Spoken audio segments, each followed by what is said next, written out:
თქვენ ძველ გზას აღგეხართ და მინდა გითხრათ რომ მოვა თქვენი გაქცევის დროც და თქვენი გაქცევის დრო რომ მოვა თქვენი დედა რუსეთი იმ დროს გაქცევისთვის არ იუარებს ხალხო და იქნება დაალაგოთ ვინ რა თქვა დედა ვის თქვა და თქვენი დედა ეკითხო იცოდეთ ოდიშვილის საქართველოს მოსახლეობასთან თქვენ თუ გონიას ფიქრს ამას დაგიწმოთ რა აიყვანეთ გარეთ თქვენ თუ გონიას ფიქრს ამას დაგიწმოთ რა და ვიც თქვენ სიწყნარე აქეთ სიწყნარე მიკროფონი გამოუხეთ სიწყნარე არ გადახვიდეთ მაინც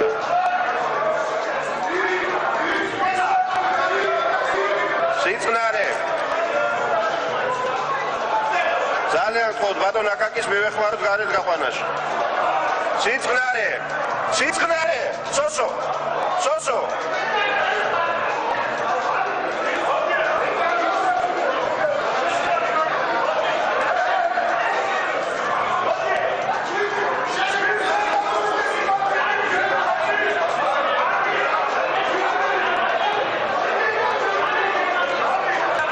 შესვენებას ვდომაზე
მოგესალმებით, ეს ამბები დღეს 2014 წლის მიწურულს საქართველოს პარლამენტში ხდებოდა.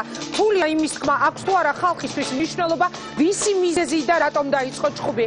ფაქტია, რომ ამ ყველაფერს დღეს სრულიად ქვეყანა უყურებდა. ქვეყანა, რომელიც ახალი წლის ოლოდინშია და რომლის მოსახლეობის უდიდეს ნაწილს წლის ბოლოს კითხვები იმასთან დაკავშირებით უფრო აქვს, როდის იშოვის სამსახურს, როგორ გამოყვებავს ოჯახს და როგორ არ უნდა შეეშინდეს ხვალიდელი დღის და ალბათ ყველაზე ნაკლებად აღელვებს, რატომ აგინებენ დედას და რატომ ურტყამენ ერთმანეთს პარლამენტარები, ან რას ურტყამენ ერთმანეთს. დღეს წლის ბოლო რეაქციაა, დღეს შევეცდებით ყველაზე მნიშვნელოვან შეკითხვებზე მივიღოთ პასუხები და მათგან ყველაზე მთავარზე, რომლის პასუხის დღეს საღამოს ხალხმა, ჩვენმა მაყურებელმა უნდა დადოს ინტერაქტივის შედეგით. შეკითხვა, რომელსაც ინტერაქტივში გთავაზობთ კი ასეთია, როგორ შეიცვალა თქვენი ოჯახების ეკონომიკური მდგომარეობა 2014 წელს დადებითად, უარყოფითად, საერთოდ არ შეცვლილა. მოდით ერთად გავარკვიოთ, რა მოუტანა ამ წელმა თითოეულ თქვენგანის ოჯახს და პირველ რიგში როგორ შეცვალა თქვენი ცხოვრება. ეს რეაქცია დღეს კი გადაცემაში წარმოგიდგენთ. ეს წლის ბოლო რეაქციაა საღამოსაცე 2014 წელი და ქართული პოლიტიკა. ისინი, ვინც ერთად მოვიდნენ. ისინი, ვინც უკვე დაიშალნენ. აღარხის მაგათო ეყოფნა. ავანტიურისტი და უჯგურო მინისტრი ამბიციური ჩამოგშორდა. პრემიერ-მინისტრმა სახე დაკარგა. ისინი, ვისაც ბიძინა ივანიშვილი შემოწყდა. სარავისთან მათ პრაქტიკულად ურთიერთობის სურვილი არ აქვს. ასაცილო მდგომარეობაში ვარდება ქვეყანა და თვითონაც. ეს არის არასწორი ნაბიჯი, რომელიც გადაიდგა პრეზიდენტის ინსტიტუტის საპირისპიროდ. დღეს რეაქციაში წლის მთავარი პოლიტიკური ფიგურები პოლიტიკურ წელს შეაჯამებენ ქართული პოლიტიკა შუშის სასახლიდან პრეზიდენტის ადმინისტრაციამდე და პირიქით. მე გადავდექი. გადავწყვიტეთ დავტოვოთ დაკავებული თანამდებობები. ისინი დიდ პოლიტიკას ქმნიან, რომელსაც სახელად ქართული პოლიტიკა ჰქვია, რა შეუსრულეს და რა ვერ შეუსრულეს საკუთარ მხარდამჭერებს. ყველას უნდა შეეძლოს ოჯახის რჩენა და ჩვენ ამას შევძლებთ. დღევანდელი ოპოზიცია, რომელიც ქვეყანას 9 წელი მართავდა, ნაციონალური მოძრაობა, რომლის ნაწილი ციხეშია, ნაწილი უკრაინაში და ნაწილი საქართველოს პარლამენტში. თავარი პოლიტიკური ფიგურები, თავარი პოლიტიკური მოვლენები, ხმაურიანი დაჭერები, ქვეყანაში არსებული სოციალური მდგომარეობა, გზა ევროპისკენ თუ გზა რუსეთისკენ, კომპრომატების ომი 2014. ძოძგი გაქვთ ყველას. ყველა კითხვა და ყველა პასუხი პირველების შემაჯამებელი რეაქცია. ეს გადაცემა არ უნდა გამოტოვოთ. ვიწყებთ ზუსტად საღამოსაცზე. და აქვე კიდევ ერთხელ შეგახსენებ ის ბოლო რეაქციის მთავარ შეკითხვას, როგორ შეცვალა 2014 წელს თქვენი ოჯახების ეკონომიკური მდგომარეობა, როგორ შეიცვალა, დადებითად, უარყოფითად თუ საერთოდ არ შეცვლილა. დარეკეთ ზარი უფასო, ასევე გამოგვიგზავნეთ თქვენი მოსაზრებები ჩვენს Facebook გვერდზე სახელწოდებით რეაქცია. დღეს პირდაპირ ეთერში წლის პოლიტიკური თემების მთავარი გმირები ისაუბრებენ, ისინი, ვინც ერთად მოვიდნენ და ვინც უკვე დაიშალნენ. საქართველოს პრეზიდენტი და თავდაცვის ყოფილი მინისტრი, ქართველი პოლიტიკოსების უმრავლესობა არიან ამბიციური და მათ ხშირად გაუაზრებელი ამბიციები აქვს. ისინი ხშირად მოქმედებენ არა საერთო სახელმწიფო ინტერესებიდან გამომდინარე, არამედ მოქმედებენ ვიწრო პარტიული ინტერესები და ამ შემთხვევაში უშვებენ ყველაზე დიდ შეცდომას, როდესაც საკუთარ პარტიულ ინტერესებს აყენებენ ქვეყნის ინტერესებზე მაღლა. ესაა პოლიტიკოსის ყველაზე დიდი შეცდომა, რაც განაპირობებს ამ პოლიტიკოსის კრახს, რაც იწვიან დღეს რეაქციაში პრემიერ-მინისტრის ღარიბაშვილის ამ განცხადებაზე. გიორგი მარგველაშვილი და ირაკლი ალასანია პრემიერის ეს განცხადება დღეს ქართული ოცნებიდან წასულ პოლიტიკოსებს ეხებოდა, დაშორდნენ თუ არა მარგველაშვილი და ალასანია გუნდ ამბიციების გამო. სექტა და მოღალატეები შეფასებები კი დღეს ღარიბაშვილისგან ნაციონალურ მოძრაობას ერგო, რაც უპასუხებს პრემიერის ბრალდებას რეაქციაში უმცირესობის ლიდერი დავით ბაქრაძე რამდენიმე წუთში უპასუხებს პრემიერ-მინისტრის ღალაში დადანაშაულებაზე. კიდევ ერთი საინტერესო ამბავი, არ გაგიკვირდეთ და დღეს რეაქციაში არ მიიღებს მონაწილეობას სახელმწიფო გუნდი. ორღიანი დაპირებების მიუხედავად, რომ დღეს ამ სტუდიაში წლის შეფასებით უმცირესობის ლიდერი იჯდებოდა, ისაკ არ ჯდება. ოცნებამ წლის შემაჯამებელ ვერც ერთი ლიდერი ვერ მონახა. ეს განსაკუთრებით მნიშვნელოვანი იყო ჩვენთვის ინფოზე, როცა დილით პრემიერს შემაჯამებელი პრესკონფერენცია ჰქონდა. ოცნება კარგად იყოს და ჩვენ მათ გარეშე დავიწყოთ. მაშასე როგორ შეიცვალა თქვენი ოჯახების ეკონომიკური მდგომარეობა 2014 წელს ჩაერთეთ ინტერაქტივში და მოდით ერთად გავცეთ მთავარ კითხვას პასუხი. ეს პასუხი ხალხმა უნდა დადოს. ინტერაქტივი ჩაითო გადაცემას კი რამდენიმე წამში საქართველოს პრეზიდენტი გიორგი გიორგი მარგოლაშვილი გახსნის, როგორ აფასებს 2014 წელს პრაქტიკულად ოპოზიციონერი პრეზიდენტი, რომლის დადებული ვეტოს დასაძლევად მოსმენების შესახებ უმრავლესობამ ყველაფერი გააკეთა. რა რეაქცია ჰქონდა სტრასბურგში მიხეილ სააკაშვილის დანახვაზე ასოცირების ხელშეკრულების რატიფიცირებისას და რატომ არ მისცეს იქ სიტყვა? რატომ ხდება სხვადასხვა პოლიტიკურ პარტიებს და ხომ ნიშნავს ეს ფაქტი იმას, რომ პრეზიდენტი საკუთარ მხარდამჭერ პარტიებს იკრებს გარშემო ოცნებასთან აპირისპირების ფონზე, რომელთა შორის ნაციონალური მოძრაობა შესაძლებელია იყოს. რას აპირებს უზენაესი სასამართლოს კანდიდატურასთან დაკავშირებით, თუ უმრავლესობა მის კანდიდატურას მხარს არ დაუჭერს, როცა ალასანია გადადგა და პრეზიდენტმა ამის გამო საგანგებო მთავრობის ხდომის მოწვევა მოითხოვა, რატომ არ მოიწვიეს ეს ხდომა? რა კომენტარს გააკეთებს პრემიერის დღევანდელ განცხადებებზე და იქ დასმულ კითხვაზე არის თუ არა პუტინი საქართველოს მტერი? რა სიტყვის უკრაინაში მებრძოლ ჯარისკაცებზე აპირებს თუ არა შეხვედრას რუსეთის პრეზიდენტთან და მთავარი კითხვა, როგორ ფიქრობ შეუსულა თუ არა ხელისუფლებამ ხალხს დანაპირები, რომელიც 2012 წლის არჩევნების წინ გასცა, როგორ ფიქრობს გაუარესდა თუ გაუმჯობესდა ქართული ოჯახების ეკონომიკური მდგომარეობა? საქართველოს პრეზიდენტს თხოვს სტუდიაში, რომელსაც სულ მალე მეორე შვილი ეყოლება და აქვე მიულოცავ ქალიშვილის გაბედნიერებას. საღამომშვიდობის, ძალიან დიდი მადლობა, რომ მიიღეთ გადაცემაში მონაწილეობას. ხო, დაბრძანდეთ, ისე დაემთხვა, რომ თქვენ აღმოგაჩნდა ძალიან კარგი ფეხი. სხვისთვის არ ვიცი, ხელისუფლებაზე ვერაფერს გეტყვით, მაგრამ ჩვენი გადაცემისთვის კი, იმიტომ რომ სეზონის პირველი გადაცემის მთავარი სტუმარი იყავი და სეზონის ბოლო გადაცემის ასევე პირველი სტუმარი. მიხარია თუ დიდი მადლობა ბატონო პრეზიდენტო, რომ მიიღებთ გადაცემაში მონაწილეობას. წლის ბოლოს უნდა შევაჯამოთ განვლილი წელი და მე მინდა ცელი ინტერვიუ ავიღო დღეს ჩემი სამივე რესპონდენტისგან, რომელთაგან ორი იყო ხელისუფლების წევრი და დღეს ოცნებასთან აშკარად ღია დაპირისპირება აქვს. პირველი ეს არის საქართველოს პრეზიდენტი, მეორე არის ირაკლი ალასანია. მანამდე მაპატია რომ გაწყვეტილებ მე დაპირისპირება არა მაქვს. არა, აბა რას ნიშნავდა ჩაგდებული ვეტო ამაზე მოგვიანებით? ღია დაპირისპირება ნიშნავს პოლიტიკურ დაპირისპირებას და მე არა მაქვს დაპირისპირება ქართულ ოცნებასთან. კარგი. მე მაქვს შეუთანხმებელი საკითხები. მაპატია, ისე შთამბეჭდავი იყო შენი დასაწყისი, რომ არ მინდოდა გამეწყვეტებინები და უბრალოდ ეს მინდა მეთქვა და ასე. კი ბატონო, ამაზე ყველაფერზე ჩვენ დეტალურად უნდა ვისაუბროთ, მანამდე მე მინდა რომ ჩვენი ინტერაქტივის შეკითხვას გასცეთ პასუხი. ბატონო პრეზიდენტო, როგორ ფიქრობთ ამ ახალმა ამ უფრო სწორედ განვილმა წელმა 2014 წელმა ქართული ოჯახები ეკონომიკურად წელში გამართა, ეს იყო ქართული ოცნების დაპირება. ჩვენ ანონსში იყო ბიძინა ივანიშვილის მთავარი განცხადება, პირობას გაძლევთ, რომ ჩვენი მოსვლის შემდეგ ყველას ექნება საშუალება იზრუნოს საკუთარ ოჯახზე. ხალხს გაუმართლა ეკონომიკურად უკეთესად არიან, უარესად თუ არ შეცვლა მათი მდგომარეობა და რა სიტყვის პრეზიდენტი? ინგა, პირველ რიგში ალბათ უნდა ვთქვათ ის, რომ ეკონომიკური პრობლემატიკა ქვეყანაში არ არის გადაწყვეტილი და ჩვენ არ ცხოვრობთ დალხენილ ქვეყანაში, არამედ ძალიან ბევრი ადამიანი საქართველოში უჭერს. ამის თქვის პარალელურად უნდა ვთქვათ ისიც, რომ ჩვენ გვაქვს ეკონომიკური ზრდა, რომ ბიუჯეტი, რაც ჩემთვის ძალიან სასიხარულოა, რომ 2 წლის განმავლობაში ბიუჯეტი ორიენტაცია მოხდა სოციალურ პრობლემატიკაზე და მე აქ საგანგებოდ მინდა გამოვყო ის გლობალური პროექტი, რომელიც უკვე 2 წელიწადია ხორციელდება ჯანდაცვის სამინისტროში და პროექტი, რომელიც ხორციელდება სოფლის მეურნეობის მიმართულებით. ამ მიმართულებით ჩვენ ვხედავთ, რომ პრიორიტეტებმა გადაინაცვლა კონკრეტულად სოციალურად დაუცველი ჯგუფებისკენ და ასე ვთქვათ, იმ სფეროსკენ ეკონომიკისა, ანუ სოფლის მეურნეობისკენ, რომელიც შეიძლება მაინც და მაინც მომგებიანი არ არის, მაგრამ ძალიან დიდი სოციალური დატვირთვა აქვს.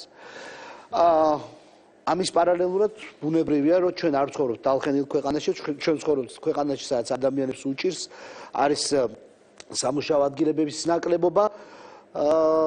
მაგრამ ამის თქვის პარალელურად ვამბობთ, რომ ეკონომიკა იზრდება და ვამბობთ, რომ საქართველოს წელს გადადგა მნიშვნელოვანი ნაბიჯი ასოცირების ხელშეკრულების ხელმოწერით, რომელიც იმედია შექმნის პოზიტიურ დინამიკას მომავალში ინვესტიციების და სამუშაო ადგილების თვალსაზრისით. ღმერთ მაქნას, მე ვარ ერთ-ერთი ის ადამიანი, რომელიც მთელი გულით და ყველანაირად მხარს უჭერს იმას, რომ ჩვენი ქვეყანა წავიდეს ნამდვილად ევროპისკენ და ამასთან დაკავშირებით ეკონომიკაზე თუნდაც სწორედ ეკონომიკიდან გამომდინარე და სწორედ იმის გამო, რომ ადამიანების პირად ცხოვრებაზე აისახოს ის წარმატება და უშუალოდ რასაც ქვია ევროპული ორიენტაცია, აქვეყნის და იგივე ის ხელშეკრულების რატიფიცირება, რომელსაც თქვენ ესწრებოდით. რამდენიმე წუთში დაგისვათ ამაზე კითხვას, მანამდე ისევ ამ თემაზე მინდა. აი თქვენ ამბობთ, რომ რაღაცეები გაკეთდა, მაგრამ ჯერ ისევ მძიმეა. პრეზიდენტი რას მისცემდა ხმას, რომელ პასუხს უკეთესობისკენ შეიცვალა თქვენი ოჯახის ეკონომიკური მდგომარეობა უარესობისკენ თუ არ შეცვლილა? არ შეცვლილა, მარტივად შემიძლია გითხრათ, ჩემი ხელფასი იგივეა, რაც ბოლო რამდენიმე წელიწადი იყო, როდესაც ჯიპას რექტორი ვიყავი,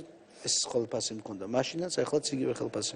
და აი ეს დაპირება ბატონო გიორგი, რომელსაც ჩვენ ვისმენთ არჩევნების წინ 2012 წლის არჩევნების წინ. თქვენ ჯერ არ იყავით მაშინ პრეზიდენტი, მაგრამ იყავით იმ გუნდის ერთ-ერთი მთავარი ლიდერი და ბიძინა ივანიშვილის მაშინდელი ფავორიტი. ყველას ექნება საშუალება იზრუნოს თავის ოჯახზე. აქვს დღეს ყველა საშუალება იზრუნოს თავის ოჯახზე. თქვენ გისმენთ ახლა უამრავი ადამიანი. პრეზიდენტის პასუხი როგორია? შეასრულა ეს დაპირება, მთავარი დაპირება თქვენმა გუნდმა?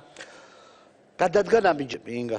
მე ამით დავიწყე ჩემი გამოსვლა, რომ სამწუხაროდ მე ვერ ვიტყვი, რომ ეკონომიკური მდგომარეობა პრინციპულად გადატეხილი იყოს, რომ რეალურად ჩვენ გქონდეს ეკონომიკური ბუმი, მაგრამ ნაბიჯები ნამდვილად ამ მიმართულებით გადადგმულია და კიდევ ერთხელ ეს აისახება იმაში, რომ არის ზრდა ეკონომიკური, ეს აისახება სხვა შორის აგრეთვე მთავრობის პროგრამაში 2020, სადაც საუბარია იმის თაობაზე, რაც ჩემთვის პირადად ძალიან მნიშვნელოვანია, რომ არა მხოლოდ ეკონომიკური მაჩვენებლები და პარამეტრები უნდა გაიზარდოს თვითონ ქვეყნის ჯამური, ასე ვთქვათ, დოვლათის, არამედ ამ დოვლათის გადანაწილების ფორმატი გაიზარდოს, უფრო ასე ვთქვათ, სოციალურად დაცული უნდა იყოს ჩვენი მოსახლეობა.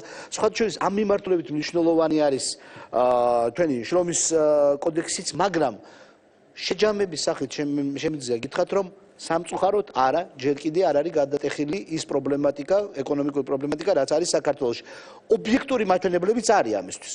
კი ბატონო, მაგრამ მაყურებლის უმეტესობა ამბობს, რომ მათი მდგომარეობა უარესობისკენ შეიცვალა. ჯერჯერობით 10 წუთია რა ჩვენი ეთერი დაიწყო და მე არ ვიცი როგორ შეიძლება რომ შეიცვალოს, როგორ შეიძლება შეიცვალოს. სავარაუდოდ იქნება პასუხი იქნება დაახლოებით 70%-იანი იქნება უარყოფითისკენ. მე ვარაუდობ, დაახლოებით ეს ასეთი იქნება, მაგრამ მე ამის პარალელურად მე მინდა ჩვენ საზოგადოებას უთხრა, რომ ის ნაბიჯები, რაც იდგმება ეკონომიკის გაჯანსაღების მიმართულებით, ჩემი აზრით პოზიტიურია. პოზიტიური არის მთავრობის ორიენტაცია, უფრო უკეთეს გადანაწილებაზე დოვლათის, პოზიტიური არის DCFTA, ანუ ღრმა და ყურისმომცველი თავისუფალი ვაჭრობის რეჟიმი ევროპასთან, ამან ინვესტიციები უნდა მოიტანოს. პოზიტიური არის ის ენერგო და საკომუნიკაციო პროექტები, რომლის ინტენსიფიკაციაც 2014 წელს მოხდა, თქვენ გახსოვთ, რომ ეს იყო მეორე ფაზა, ეს რა ქვია, გაზსადენის, ეს არის რკინიგზის ფაქტობრივად მომავალი სამუშაოების ინტენსიფიკაცია, რომელიც მომავალ წელს დასრულდება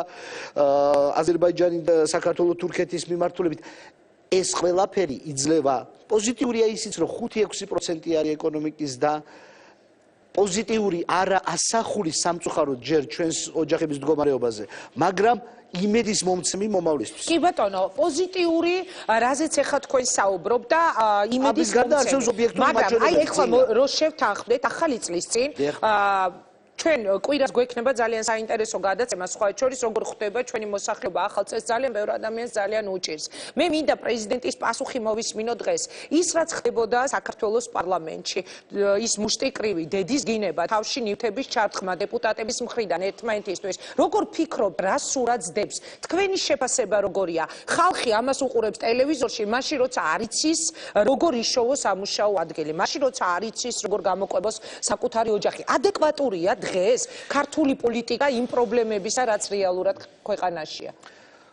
პირველ რიგში პარლამენტთან დაკავშირებით მე მინდა უთხრა ალბათ ჩვენ ტელემაყურებლებს, რომ სავარაუდოდ ყველა ის დეპუტატი, ვინც მონაწილეობდა ამ დღევანდელ ინციდენტში, საღამოს უყურებდა ტელეეთერს და ყველა ალბათ ძიმედ განიცდიდა, რომ მონაწილე იყო ამ არც თუ სასიამოვნო სანახაობის. ან განიცდიდა, ან არა, მაგალითად მე დღეს აღმოვაჩინე ზვიადაურის ფუნქცია პარლამენტში, როგორ გადახდა და როგორ ჩაერთო ომში. ეს ცოტა სარკაზმით, ასევე ვიტყოდი ბობოხიძეზეც, ანუ ორივე მხარეს, მაგრამ არ ვიცი, შეიძლება მოეწონოთ კიდეც საკუთარი. არ მგონია, სავარაუდოდ ისინი განიცდიან, როცა ხედავენ თავიანთ თავს ტელეეკრანზე ასეთ იპოსტაჟში, არა როგორც კანონმდებლების, არამედ როგორც რაღაცა თლათ არასასიამოვნო ვითარებაში ალბათ ისინი განიცდიან და მე ვარაუდობ, რომ ამას მოყვება გარკვეული ესეთი ემოციური პასუხიც ჩვენი დეპუტატებისგან, რომლებიც იტყვიან იმას, რომ ეს მათთვის არ არის მაინც და მაინც სასიამოვნო.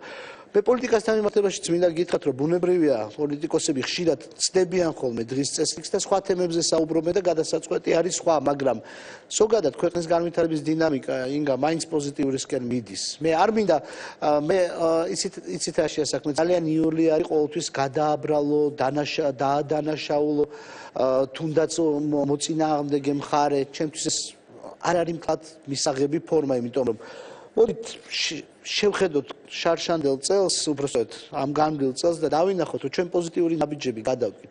ჩვენ რა არის თქვენთვის გადადგმული პოზიტიური ნაბიჯები გარდა იმ ჩამონათვალისა, რაც წეგან გააკეთეთ? შემიჯამეთ 2014 წლის პოზიტივები თქვენთვის, როგორც ქვეყნის პრეზიდენტისთვის. ქვეყანა ჩაატარა თვითმმართველობის არჩევნები, ინგა. რა მოიგო ხალხმა? ხალხი ხელისუფლების არჩევით ჩვეულებრივ იგებს იმას, რომ მას ყავს მართველები, რომლებიც მის მიმართ არიან პასუხისმგებლიანები. ეს ერთი მომენტი, ჩვენ ჩავატარეთ დემოკრატიული არჩევნები. რა თქმა უნდა, იყო რიგი პრობლემები, მაგრამ საბოლოოდ ეს იყო არჩევნები, რომელმაც საქართველოში პირველად მეორე ტურები დანიშნა თვითმმართველ ერთეულებში. ეს თავისთავად პოზიტიური მოვლენა იყო. ეს ერთი. ჩვენ მოვაწერეთ ხელი ასოციების ხელშეკრულებას. ჩვენ მოვახდინეთ რატიფიკაცია ასოციების ხელშეკრულებას. ჩვენ ვიყავით ველსში.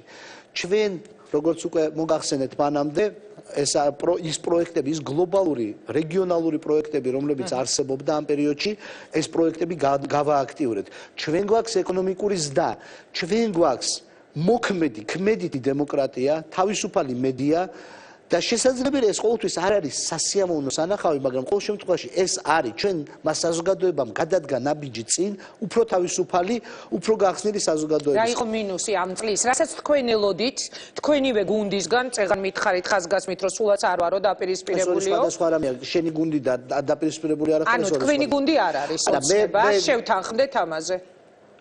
ინგა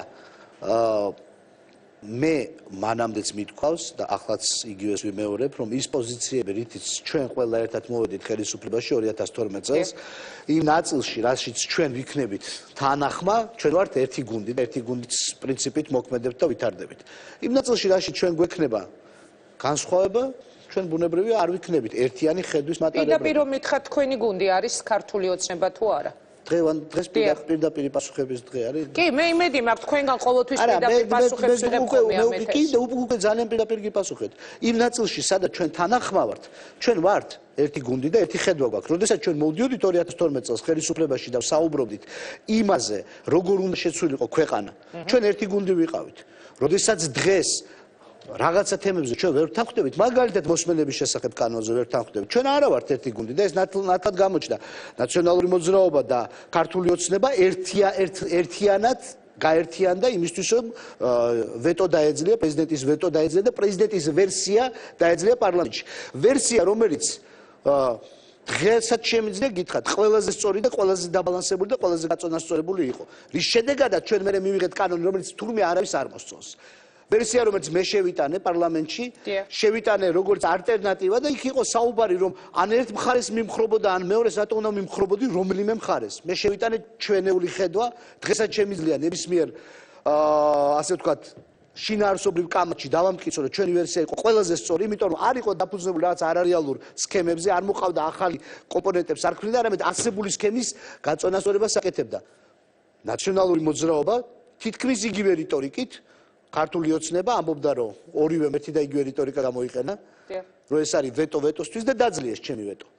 ახლა როგორ ვთქვა, მე ამ შემთხვევაში ერთიანი გუნდი სრულიად სხვა იყო და მე სხვა პოზიციაზე ვიდექ. რა მივიღეთ ამ მოსმენებით, რა დააკანონეს? თქვენი ვეტოს დასაძლევად იყო დიდი ამბავი პარლამენტში, დეპუტატების გამოძახება, საგანგებო დაბარება, რომ ერთი ხმად კი არ უნდა დაკლებოდა და რა მივიღეთ? მივიღეთ ის, რაზეც მე თქვენს, რომ ეს არ არის სრულყოფილი და თურმე ეს კანონი ხელახლა უნდა გადაიღოს. ისევ გვისმენენ დღეს?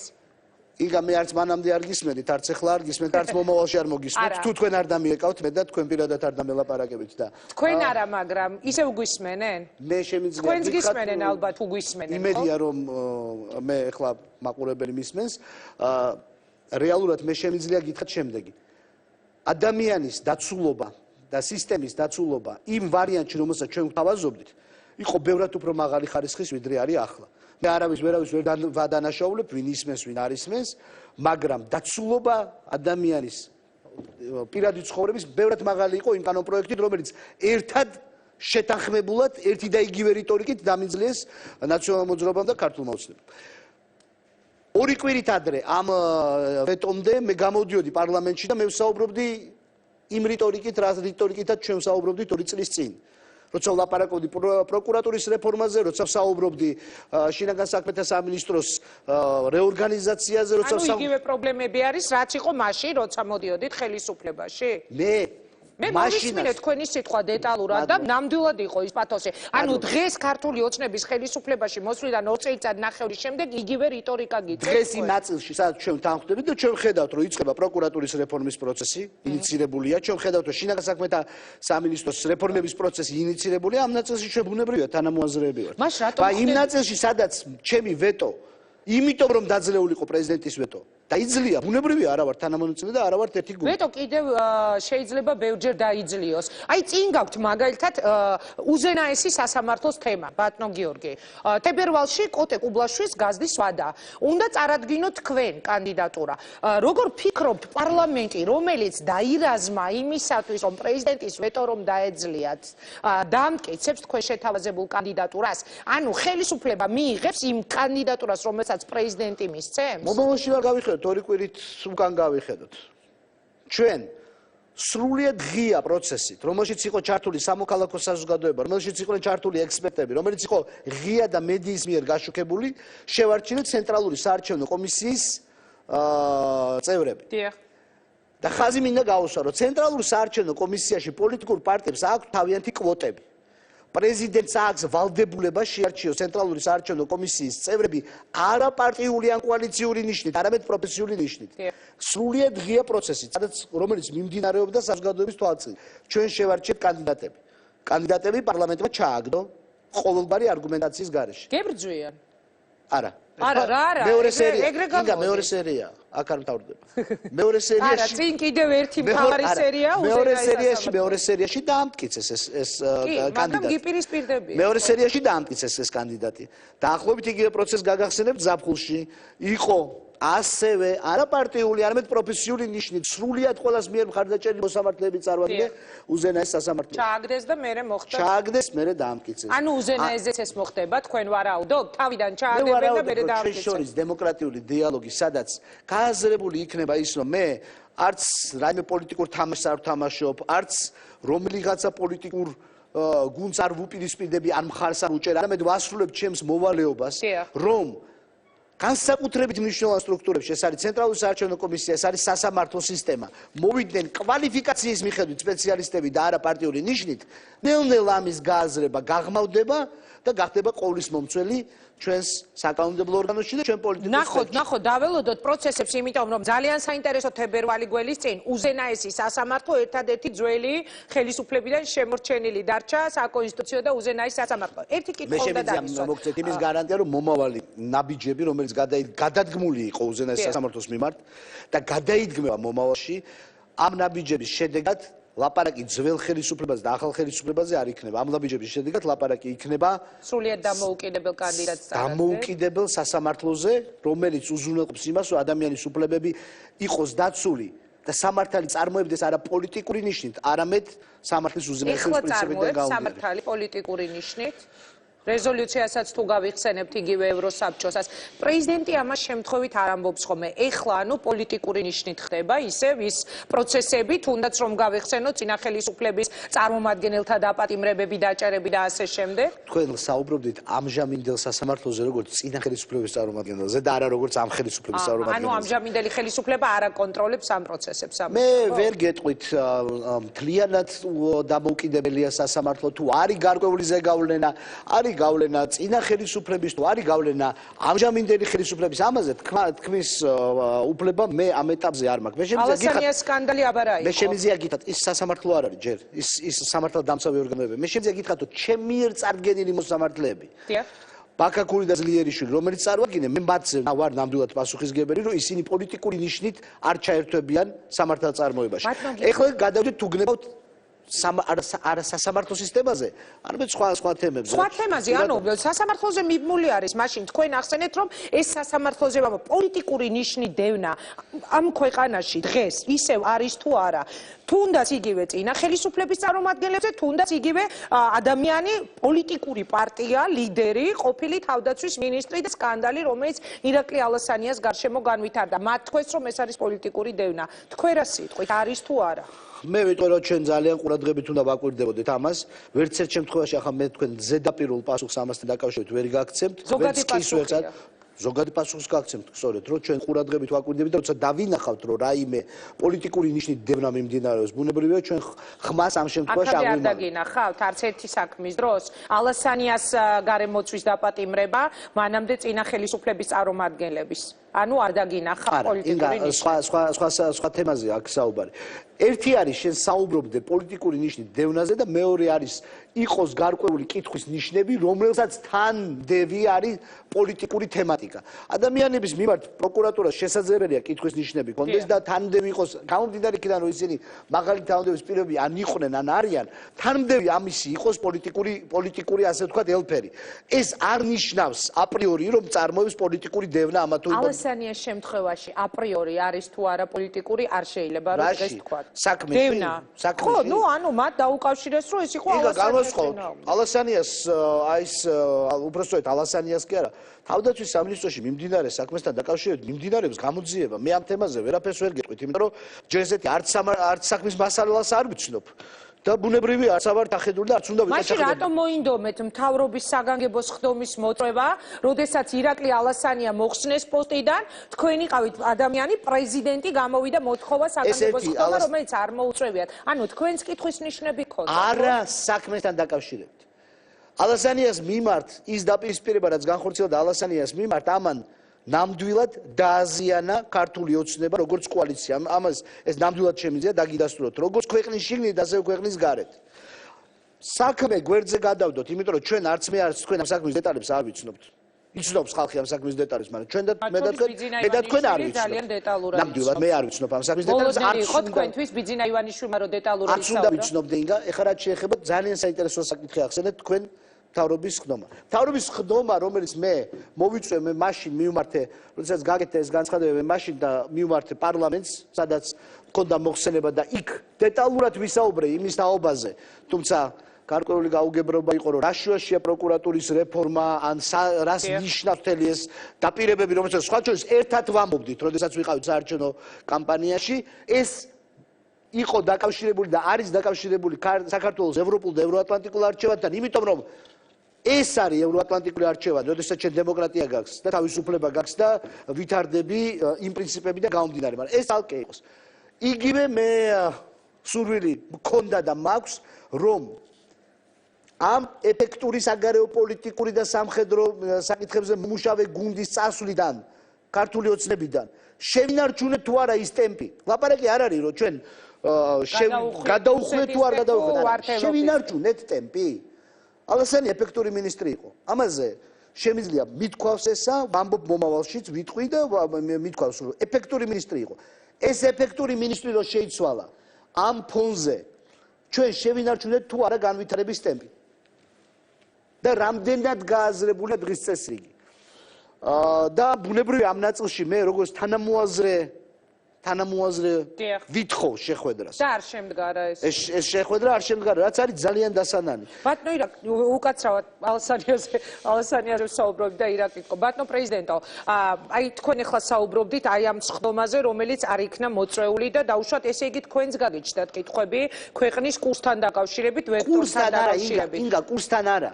კურსს ვერც მე ვერ შევცვლი, ვერც პრემიერ-მინისტრი, ვერც პარლამენტის თავმჯდომარე.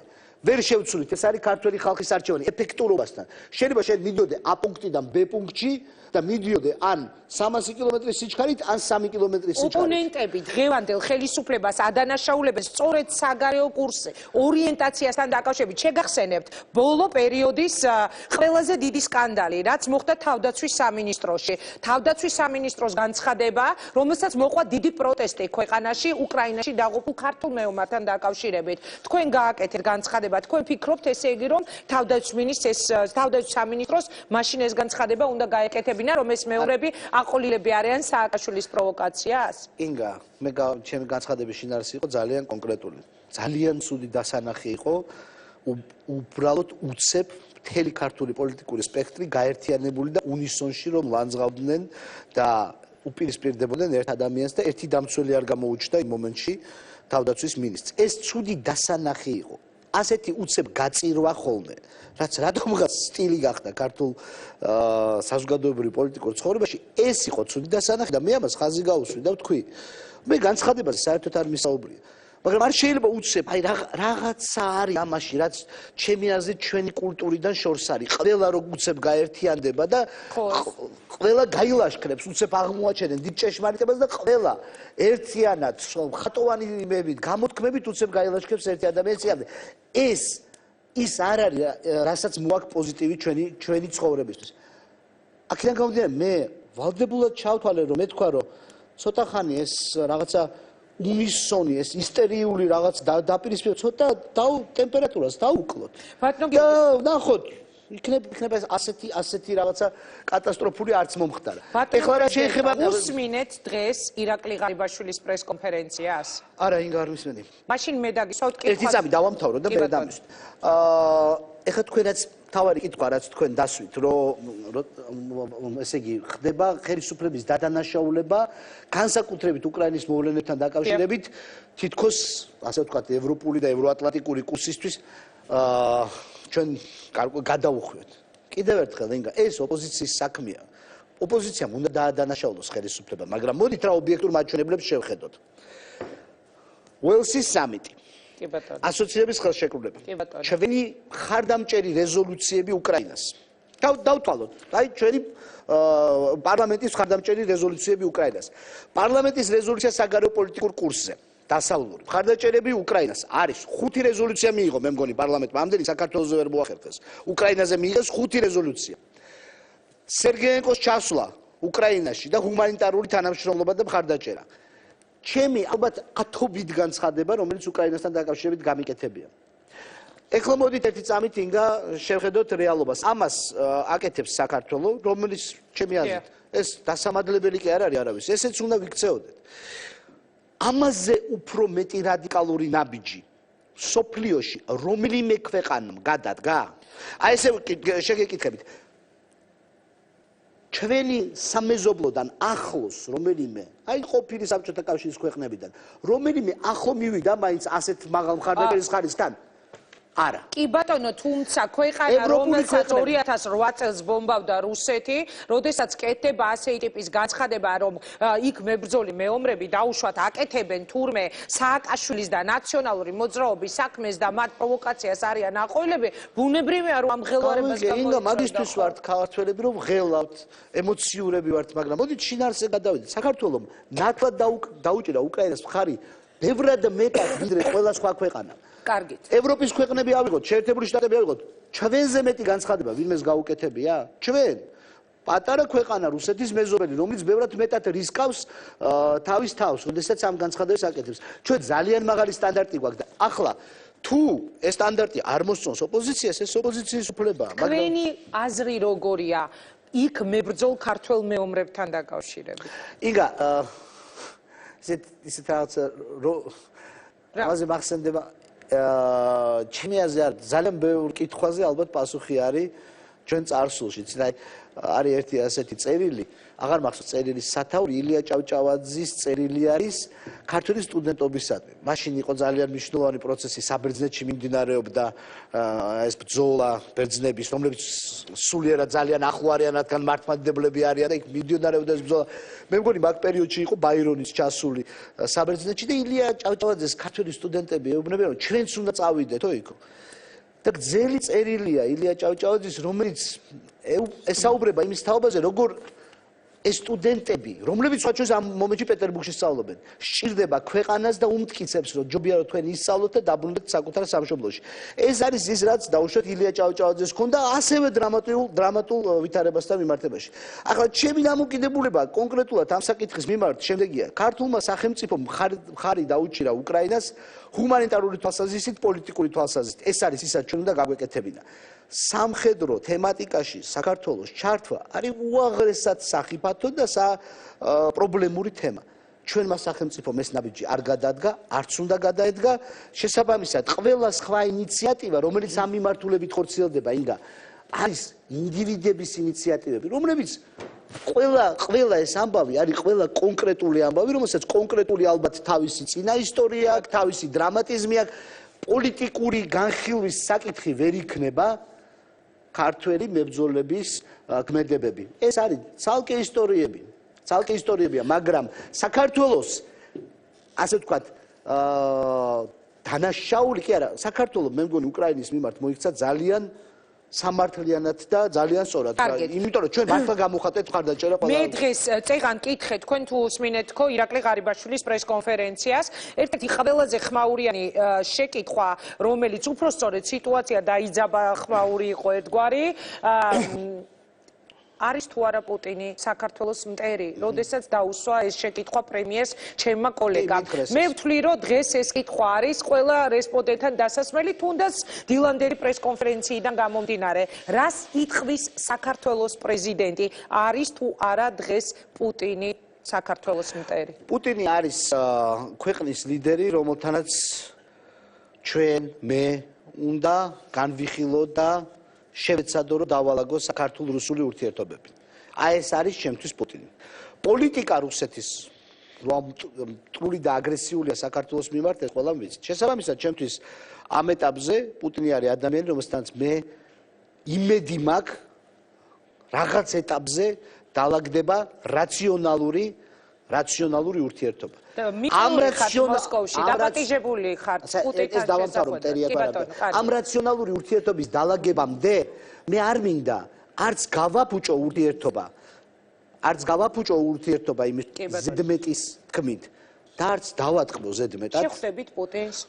თუ იქნება ეს უკვე ხო ის არის რა ქვია მე რამდენჯერ არის ეს კითხვა შეხვდები თუ არ შეხვდები ბუნებრივია შეხვდები თუ იქნება დღის წესრიგი რომელიც ეხება ჩვენს ურთიერთობებს სხვა რა ვითარებაში შეიძლება მოხდეს არა სხვა ეხლა ღვინის დასალევად ალბათ არ მიგიწევთ ხო ალბათ რაღაცა თუ შეხვდებით საქმეზე უნდა ისაუბროთ რასაკვირველია და ანუ თქვენ ფიქრობთ რომ არის დასაშვები რომ თქვენი შეხვედრა შედგეს მას რა თქმა უნდა იცით რა შესაქმე თუ რუსული მხარე ჩამოყალიბდება აი დღეს ასეთი ვითარება რუსეთთან რადგან ამ თემაზე ვსაუბრობთ მოდით მაყურებელი ცოტა ინფორმაცია მივცეთ ორი ფორმატია დღეს რუსეთთან ურთიერთობების ერთ-ერთი არის ჟენევის ფორმატი მეორე არის აბაში და კარასინის დიალოგი ამ ფორმატებში გარკვეული საკითხები განიხილება ბუნებრივია პრეზიდენტების შეხვედრა ამ ფორმატებზე ვით საკითხებს უნდა შეეხებოდეს შესაბამისად ეს ტერიტორიულ მთლიანობას ტერიტორიული მთლიანობა ბევრი საკითხია ტერიტორიული მთლიანობა ჩვენ გვაქვს ძალიან მნიშვნელოვანი თემატიკა რომელიც უკავშირდება ჩვენს დევნილ მოსახლეობას სხვა შორის გაეროში პოზიტიური დინამიკა გვაქვს ამასთან დაკავშირებით მეტი ქვეყანა გვიჭერს მხარს არის თემები რომელიც ამ დიალოგებზე ცოტა მაღლა არის თუ მზად ვართ ამ თემებზე სასაუბროთ ბუნებრივია ასე შეხვედრას აზრით. სამი კითხვა უნდა დაგისვათ კიდევ და სტუდიაში უკვე თქვენ შემდეგ ირაკლი ალასანიას მოვიწევ.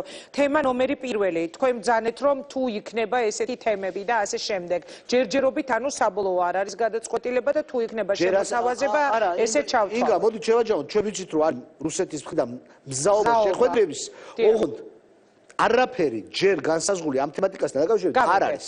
ბატონო პრეზიდენტო, რას ითქვით უკაცრავად სტრასბურგში თქვენს ვიზიტთან დაკავშირებით? თქვენ ახსენეთ ამდენჯერმე ამ შეხვედრის იქ თქვენი ჩასვლის მნიშვნელობა, რატიფიცირების მნიშვნელობა და ასე შემდეგ. რატომ არ მოგცეს სიტყვა ევროსაბჭოში? როგორ მოხდა იქ საქართველოს პრეზიდენტი, იმიტომ რომ იყო უზარმაზარი დაპირისპირება თქვენსა და სახელმწიფო გუნდს შორის თავის დროზე ვინ მოაწერდა ხელს და როგორი იყო თქვენი რეაქცია, როდესაც ევროსაბჭოში დაინახეთ მიხეილ სააკაშვილი, არც მეტი, არც ნაკლები?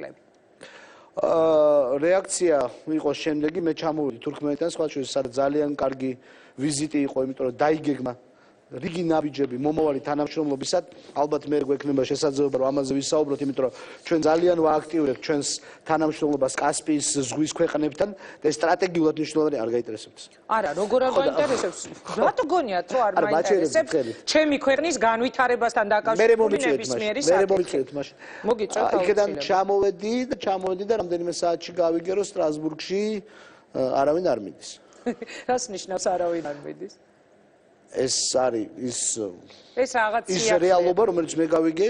ვისგან გაიგე? გავიგე ჩვენი არხებით. რატომ არ მიდიოდა? არ ვიცი, ინგა რატო არ მიდიოდა, მაგრამ მე ნამდვილად ვიცოდი, რომ სტრასბურგის დატოვება სახელმწიფოს დელეგაციის გარეშე იქნებოდა აბსოლუტურად არასწორი. ანუ ხელისუფლებას გადაწყვეტილი ქონდა, რომ არ წასულიყვნენ სტრასბურგში? ეს მართლა მე არ ვიცოდი. მე ჩამოვედი, არ მახსოვს, საღამოს დილას მე გავიგე, რომ სტრასბურგში არავინ არ მიდის და საღამოს მე წავედი სტრასბურგში. ასე რომ მე არაფრის მომზადების შესაძლებლობა არ მქონდა. ბუნებრივია მე უნდა წავსულიყავი იქ და სწორედ იმისთვის რომ არ ყოფილიყო რაღაცა გაუგებარი ვითარება, შესაძლო არის ხო, იმიტომ რომ დაუშვათ ეს რატიფიკაციის ხელშეკრულების მხარდაჭერა არ ჩაებარებინა წინა ხელისუფლების პრეზიდენტს. იყო ამის საფრთხე, რომ სააკაშვილის ჩაებარებინა? სააკაშვილი იყო იქ, ნახეთ. ისე სააკაშვილის როლი თუ არის ამ რატიფიცირებაში?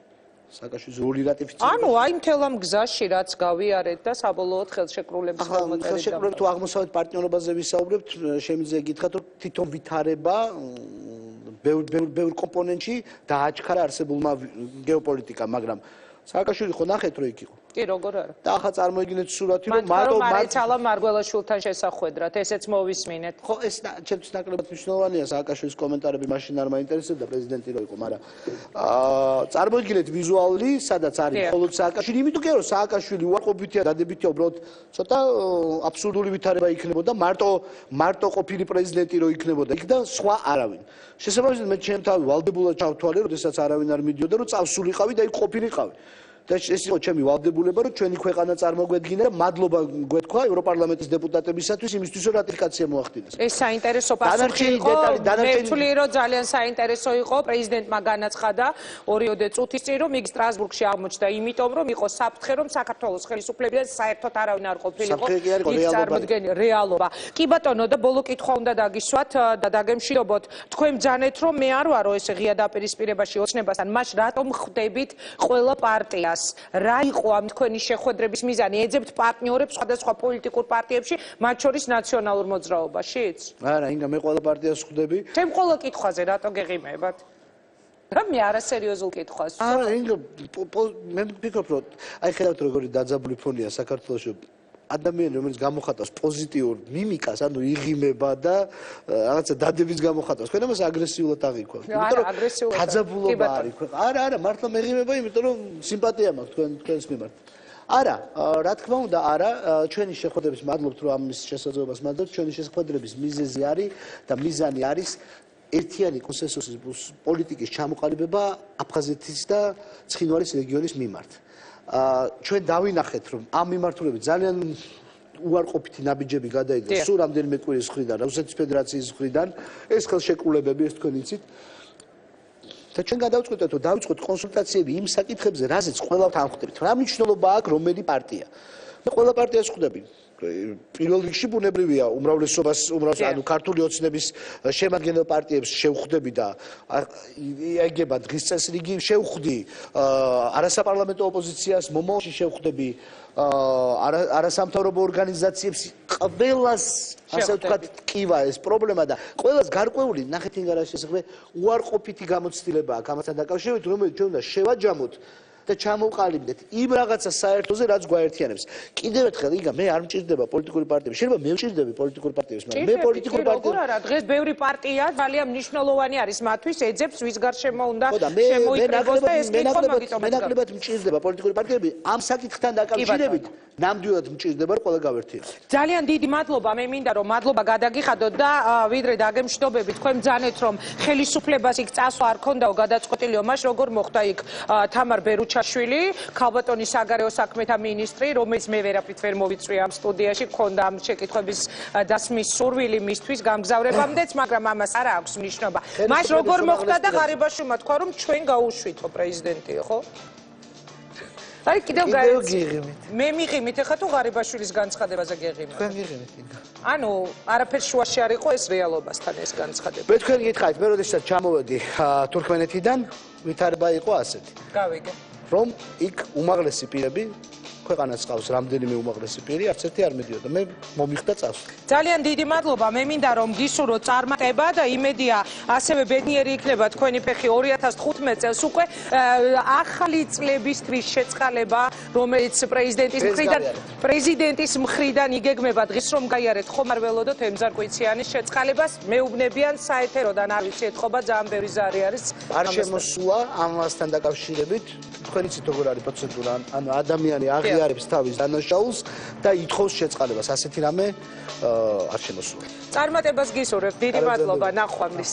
მაშასე ეს იყო საქართველოს პრეზიდენტი გიორგი მარგველაშვილი. მან განაცხადა რომ სტრასბურგში მოხვდა იმიტომ რომ როგორც მან გაარკვია საერთოდ არავინ აპირებდა ხელისუფლებიდან ასეთ მნიშვნელოვან ღონისძიებაზე დასწრებას. როგორ შეიცვალა თქვენი ოჯახების ეკონომიკური მდგომარეობა 2014 წელს დადებითად უარყოფითად თუ საერთოდ არ შეცვლა. თავდაცვის ყოფილი მინისტრი და წლის პოლიტიკური სკანდალის მთავარი გმირი ირაკლი ალასანია რამდენიმე წამში განაგზობს ეთერს. ქართველი პოლიტიკოსების უმეტესობა ვიწრო პარტიული ინტერესებითა და გაუაზრებელი ამბიციებით მოქმედებს, რაც ამ პოლიტიკოსისა და მისი გუნდის კრახს განაპირობებს. რას უპასუხებს პრემიერის ღევანდელ განცხადებას და ღარიბაშვილის პრესკონფერენციის ერთ-ერთ ხმაურიან შეკითხვას არის თუ არა პუტინი საქართველოს მტერი. ნანობს თუ არა რომ ქართული ოცნების ნაწილი იყო ყოფილი მინისტრი, რომელსაც არც თუ დიდი ხნის წინ პრემიერმა არც თუ სასიამოვნო ეპითეტებით შეამკო. მე ირაკლი ალასანიას ვთხოვ რეაქციის სტუდიაში თავდაცვის ყოფილი მინისტრი საღამო მშვიდობის ძალიან დიდი მადლობა რომ მიიღებ გადაცემაში მონაწილეობას.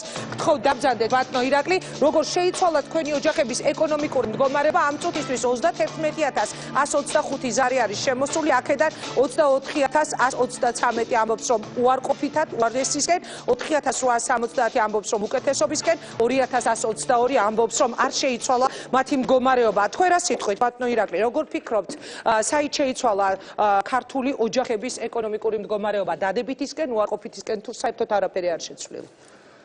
ეკონომიკურ განვითარებას თუ ვისაუბრებთ, აშკარა არის და სახეზეა ეკონომიკური შენელება. მე არაერთხელ მithქვამს, რომ ძირითადი, ასე ვთქვათ, საფუძველი ამისი პირველ რიგში არის სისტემური პრობლემა, რომელიც არის გადაწყვეტილებების მიღებასთან დაკავშირებული. ეკონომიკურ საკითხებზეც და სხვა საკითხებზეც გადაწყვეტილებების მიღება ძალიან ნელა იჭიმება, იმიტომ რომ გარკვეულად უნდა შეთანხმებული იქნას ერთ ადამიანთან, აქედან გამომდინარე. ერთ ადამიანთან ბიძინა ივანიშვილი. უნებრევია. აქედან გამომდინარე საკითხი, რომელიც მოითხოვს ერთდღიან გადაწყვეტას და არა და ბიზნესს სჭირდება სწრაფი გადაწყვეტილებები. როდესაც ინვესტორი ჩამოდის, აქვს შესაბამისი ინვესტიცია მოზიდული, მას სჭირდება რომ სწრაფად აუხსნა სახელმწიფომ თუ რა პირობებში, როგორ მას ექნება საშუალება განახორციელოს ეს ინვესტიცია, შემდეგ დასაქმდეს ადამიანები და ასე შემდეგ. ამას სჭირდება ჩვენს რეალობაში თვეები. და ამანაც განაპირობა ის ლარის კურსაც რა დაემართა, იმიტომ რომ ინვესტიციების შემოსვლა შემცირდა, ამას სხვა მიზეზებიც აქვს, ჩვენ მე მქონდა ამაზე საუბარი. ზოგადად ჩვენი მთავარი ამოცანა დღეს უნდა იყოს მომავალ წელზე გათვლით, რომ შევქმნათ მაკროეკონომიკური სტაბილურობა და ამ სტაბილურობის შექმნა ერთადერთი გზით შეიძლება შეიცვალოს გადაწყვეტილების მიღების წესი, ელიგირება გაუკეთდეს ეკონომიკურ გუნდს და მინისტრებს კონკრეტულად გადაწყვეტილების მიღების და არ უნდა ხდებოდეს რევიზია, აქედან გამომდინარე პასუხისმგებლობის გზნობა მეტი ექნებათ უწყებებს და კონკრეტულ ხელმძღვანელებს და გადაწყვეტილებები სწრაფად იქნება მიღებული. ანუ რევიზიას უტარებს ბიძინა ივანიშვილი და თქვენი საუბრიდან გამომდინარე, მე შემიძლია ასეთი დასკვნა გავაკეთო, რომ დღეს ამ ყველაფერს აკონტროლებს ივანიშვილი ბიზნესის განვითარება. გადაწყვეტილებები ეკონომიკური ხასიათის შეთანხმებულია. იყო ეკონომიკური საბჭო, როგორც იცით, ხელმძღვანელიც შეიცვალა, რამდენადაც ვიცით ყველა ამ ბოლო პერიოდში. აი იქ იჭერებოდა ძალიან ბევრი საკითხი. საკითხი, რომელზეც ეკონომიკის მინისტრს თავისუფლად შეეძლო თავისი კომპეტენციის ფარგლებში და მე მინდა ვთქვა, რომ აბსოლუტურად კომპეტენტური ეკონომიკის მინისტრი ყავს. მიუხედავად იმისა, რომ მე დავტოვებ მთავრობა, მე ვთვლი, რომ ძალიან დიდი ნაწილი მინისტრების, რომელთანაც მე მქონდა ურთიერთობა, მათ აქვთ უნარიც, რომ სწორად დაგეგმონ და განახორციელონ კონკრეტული გადაწყვეტილებები, მაგრამ მე მაშინაც ვიცოდი, ხვდებოდი ამას და დღეს უკვე აშკარაა, რომ გადაწყვეტილების მიღებებზე მათ დელეგირება არ ჰქონდათ. და პასუხისმგებლობაც სწორედ რომელსაც გაორბის ძალიან ბევრი საჯარო მოხელე. სწორედ აქედან გამომდინარეობს, მათ არ უნდათ არაფერზე ხელის მოწერა. იმიტომ რომ შემდეგ ვიღაცამ კითხვის ნიშნის ქვეშ არ დააყენოს მათი მიღებული გადაწყვეტილება. ამიტომ ეს არის ახლა გამოსასწორებელი. მე სიმართლე გითხრათ, დღევანდელ პრეს ბრიფინგზე ველოდებოდი კონკრეტულ გეგმას. თავრობის მოусმინეთ თქვენ დღევანდელ პრეს კონფერენციაში. ნაწილობრივ მოусმინე, ნაწილი წავიკითხე. შეაფასეთ თუ შეიძლება დღევანდელი განცხადებები. ძალიან მოკლედ მინდა ვთქვა, რომ მთავარი რაც სჭირდება დღეს ქვეყანას, ხალხს, საზოგადოებას, ბიზნესს სჭირდება ძალიან მყარი, თავის თავში დარწმუნებული მთავრობის თავმჯდომარე გეგმით. ეს რა თქმა უნდა მე დღეს ვერ დავინახე. მე მინდა რჩევა მივცე თვითონ ღარიბაშვილს, რომ არ უნდა უქმნიდეს მაგ დღის წესრიგს წარსული. მე როდესაც ჩვენ დავამარცხეთ ნაციონალური მოძრაობა 2012 წელს, მე სააკაშვილზე ფიქს მაშინ დავანებით აღარ. მე დავიწყე ფიქრი იმაზე, თუ რა უნდა გამეკეთებინა თავდაცვის სამინისტროში და 2 წლის განმავლობაში ამ გეგმას მივყვებოდი. და ძალიან ბევრი რამ შეიცვალა, ძალიან ბევრი რამ გააკეთა, სწორედ იმიტომ, რომ ჩვენ არ საზღვრავდით ჩვენს დღის წესრიგს წარსულით.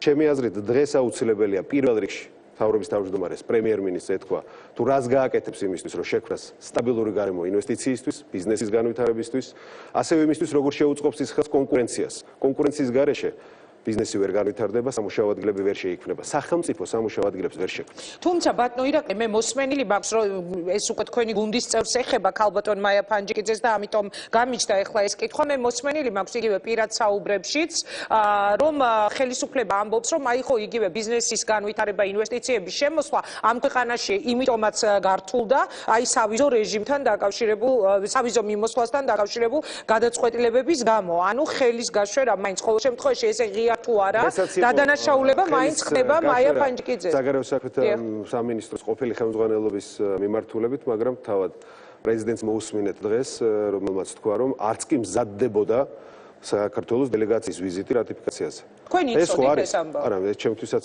ბოლოს გახდა ცნობილი, როდესაც ესე მოუმზადებლად შევხვდით ამ ძალიან საპასუხისმგებლო და მნიშვნელოვან საქართველოსთვის ისტორიულ გადაწყვეტილებას ევროკავშირის მხრიდან. თქვენი აზრით, ბატონო ირაკლი, აი ახლა რაც თქვა პრეზიდენტმა, მე მართლა პირველად გავიგე, არ ვიცოდი ეს ინფორმაცია, რომ აღმოჩნდა, რომ საქართველოს ხელისუფლება არ აპირებდა გამგზავრებას სტრასბურგში. აი თქვენ ამას როგორ აფასებთ? ეს რა არის ქვეყნის? ლოგიკით ამის ახსნა წარმოუდგენელია, როგორ შეიძლებოდა, რომ ეს არ მოხდარიყო. აქ ალბათ გვაქვს ყურადღების დეფიციტთან, კვალიფიკაციის დეფიციტთან საქმე და ეს ბუნებრივია თავად შიგნით, თავრობის შიგნით საგანგებო მსჯელობის საგანი უნდა გახდეს. თუ კი ამას ეს აინტერესებს. ორიენტაციის შეცვლასთან ქვეყნის, რომელზეც გაცხადება თქვენმა გულმა გააკეთა წამოსვლის. კონკრეტულ შემთხვევაში ბუნებრივია ესეც იმოქმედებს ჩვენს იმიჯზე. როდესაც ასეთი მნიშვნელობის დოკუმენტის რატიფიკაციას ახდენს ევროკავშირი და ხვდება და იცის, რომ მოუმზადებელი ჩამოდის დელეგაცია სწრაფი გადაწყვეტილებით. ბუნებრივია ესეც იმოქმედებს იმ განწყობაზე, რომელიც შეიქმნება და ყალიბდება უკვე საქართველოს მიმართაც.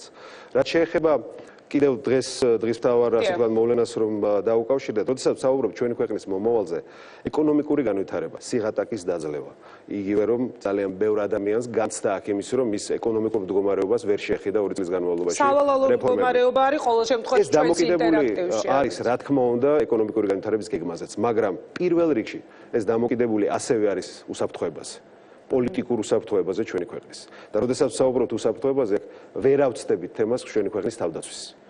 თავდაცვის უნარიანობის ამაღლება, ნატოსთან ინტეგრაცია, ანუ თავსებადობა, აქ ის გადაწყვეტილებები, რომელიც მიღებული იქნა ნატოს და საქართველოს მიერ, რომ აშენდება ინფრასტრუქტურა, რომელსაც ერთობლივ წვრთნებს გაევრიან ნატოს და საქართველოს ჯარისკაცები. ჩვენი საკუთარ შეერაღებული ძალების მონაწილეობა საერთაშორისო ოპერაციებში და მე ხაზგასმით მინდა ვთქვა, რომ ჩვენი ქვეყნის ერთადერთი ყველაზე მყარი გარანტი, რომ არ შეიცვლება კურსი საგარეო პოლიტიკური, სწორედ შეერაღებული ძალებია და ის ნაბიჯები, რასაც ისინი ყოველდღიურად საკუთარი სიცოცხლის რისკის ფასად გამენ.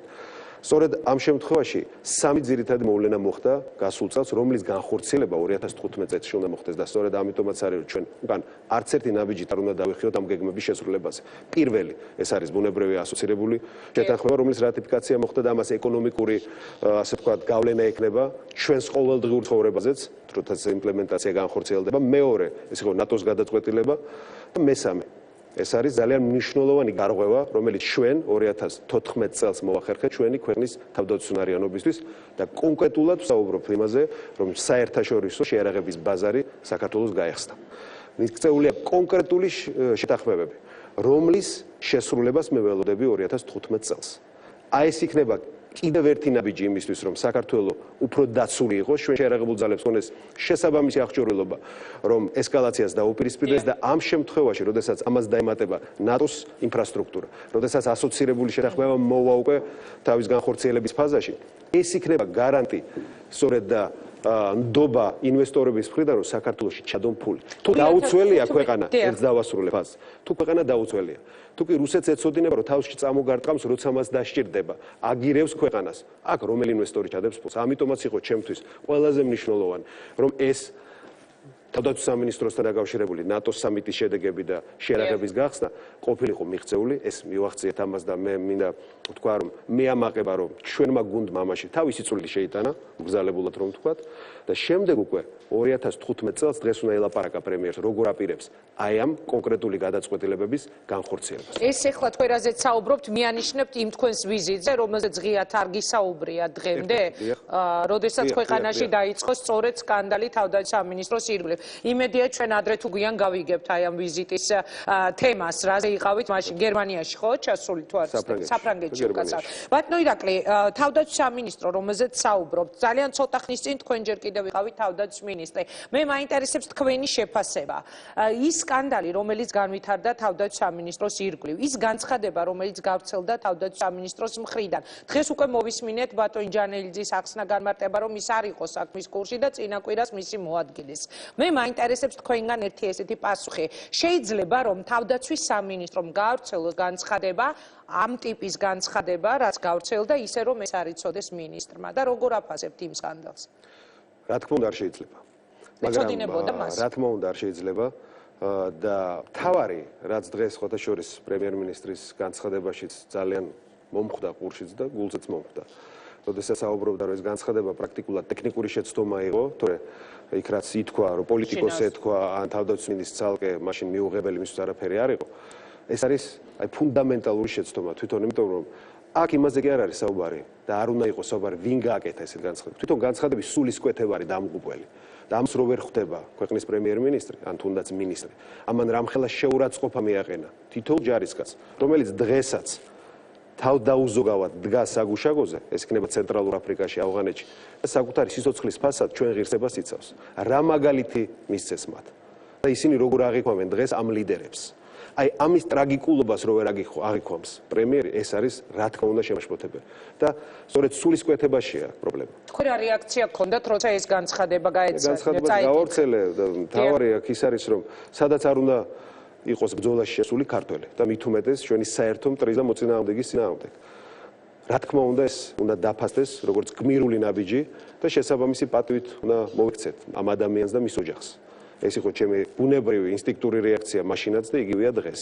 უკრაინაზე როდესაც საუბრობთ, რა თქმა უნდა, საქართველოს არ უნდა ჩაებას სამხედრო დაპირისპირებაში. ეს რა თქმა უნდა ამბანური ჭეშმარიტებაა. ეს არ არის ომი, სადაც საქართველოს საკუთარი შეიარაღებული ძალები უნდა გააგზავნოს. რა თქმა უნდა. მაგრამ როდესაც მოხალისე, როდესაც ყოფილი სამხედრო ამ გადაწყვეტილებას იღებს და ის მიდის იქ, მე ის მიმაჩნია გმირად. და ჩვენ არ დაგვავიწყდეს ერთი რამ. 90-იანი წლები ვისაც ახსოვს და ვინც იყო აფხაზეთში, მანამდე სხვა ცხელწერტლში საქართველოში. ჩვენ გვახსოვს უკრაინელები როგორ გვედნენ გვერდში, როგორ იღუპებოდნენ და თავს წირავდნენ საქართველოს დამოუკიდებლობის, იმიტომ მათ ესმოდათ, რომ ეს მათი ქვეყნის ინტერესებში შედგება. აფხაზეთიდან მოყოლებული იგივე 2008 წლის ჩათვლით თუნდაც იუშენკო, რომელიც იდგა იმ ხუთ პრეზიდენტ შორის, რომელიც იყო საქართველოს ჩამოსული მაშინ, როდესაც გავიხსენოთ ისტორია 90-იან წლებში აფხაზეთში. იქ გმირულად იბრძოდნენ მხარდამხარ ქართველებს. ანუ თქვენ არ თვლით, რომ ეს მეომრები, რომლებიც იქ იბრძვიან, სააკაშვილის ფეხის ხმასაყოლილი მეომრები არიან? რა თქმა უნდა არა, ეს ესე არ არის. და ეს შეფასება თავისთავად პოლიტიზირების კიდე დამატებით სიმძიმეს ძენს ამ განცხადებას. და ერთ-ერთი მიღწევა, რომელიც ამ 2 წელიწადში ჩვენ მოვახერხეთ თავდაცვის სამინისტროში, იყო სრული დეპოლიტიზაცია. ორმა არჩევრებმა ეს დაანახა და მთლიანად გამიჯვნა სამხედროების, შეიარაღებული ძალების, გენერალური შტაბის პოლიტიკური ცხოვრებიდან ჩვენი ქვეყნის. და ამან რისკი აამაღლა ისევ, რომ შეიძლება პოლიტიკური განცხადებებით, პოლიტიკურმა ხელმძღვანელმა თავდაცვის სამინისტროსი ისევ ჩააბას პოლიტიკაში სამხედროები. თავისთავად რისკის მატარებელია. მე არ მგონია, რომ ეს განსრახვა ქონდეს მინისტრს, მაგრამ ყოველ შემთხვევაში ესეთი განცხადება იყო უდიდესი ზიანის მომტანი სულისკვეთებისთვის თვითონ ჯარში და რა თქმა უნდა მათი იმიჯისთვის.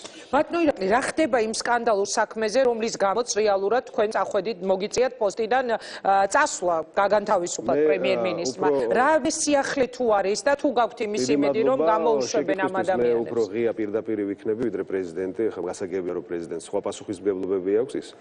უმაღლესი მთავარსარდალია და არის პოლიტიკური ფიგურა. მე უფრო ღიად და პირდაპირ ვიტყვი, ეს არის პოლიტიკური შეკვეთა, რომელიც განხორციელდა ჩემს წინააღმდეგ, მაგრამ დღეს უკვე საქმე გვაქვს იქამდე მივიდა, რომ ეს 5 უდანაშაულო ადამიანი ჩემი გადმოსახედიდან კიდევ იმყოფება წინასწარ პატიმრობაში. როდესაც არანაირი საფუძველი იმისი, რომ ვივარაუდოს ვინმემ, რომ ისინი მიიმალებიან ან არ დაეხმარებიან გამოძიებაში პროკურატურის ორგანოებს, აბსოლუტურად არ არსებობს. ამ დღეების განმავლობაში ძალიან მრავალმა, ბევრმა გამოჩენილმა საზოგადო მოღვაწემ მათ შუამდგომლობას ხელი მოაწერა. დღეს ადვოკატებმა შეიტანეს შუამდგომლობის, ასე ვთქვათ, პეტიცია სასამართლოში და ძალიან დიდი იმედი მაქვს, რომ სასამართლო ამ შუამდგომლობას განიხილავს. იმიტომ რომ ყოველი დღე ამ ადამიანების ციხეში ყოფნის კიდევ ერთხელ გვახსენებს, რომ მიუხედავად იმისა, რომ 2012 წელს ჩვენ სამართლიანობის მოთხოვნით შევცვალეთ ხელისუფლებას, სამართალი ჯერ არ არის დამკვიდრებული ცხოვრებაში. ამ 5 ადამიანის ციხეში ყოფნა ჩემთვის პირადად ძალიან მძიმეა. იმიტომ რომ მე მირჩევნია მე ვიყო მათ ადგილას იქ, იმიტომ რომ ეს ჩემ წინააღმდეგ იყო მემართული, მაგრამ თავისთავად ძალიან დიდ ზიანს აყენებს მთლიანად ჩვენს სამართალდაცვით სისტემას. და მე დიდი იმედი მაქვს, რომ ამ შუამდგომლობას სასამართლო განიხილავს. ასევე მინდა შევეხო რამდენიმე საკითხს, იგივე თავდაცვის სამინისტროზე რაღაც ვსაუბრობთ. აღარ დავიწყებ იმაზე საუბარს, რა ნაბიჯები გადაიდო თვითონ ჩვენი შეერაღებული ძალების ნატოსთან თავზებადობის კუთხით, მათი საბრძოლო სულისკვეთების ამაღლების კუთხით.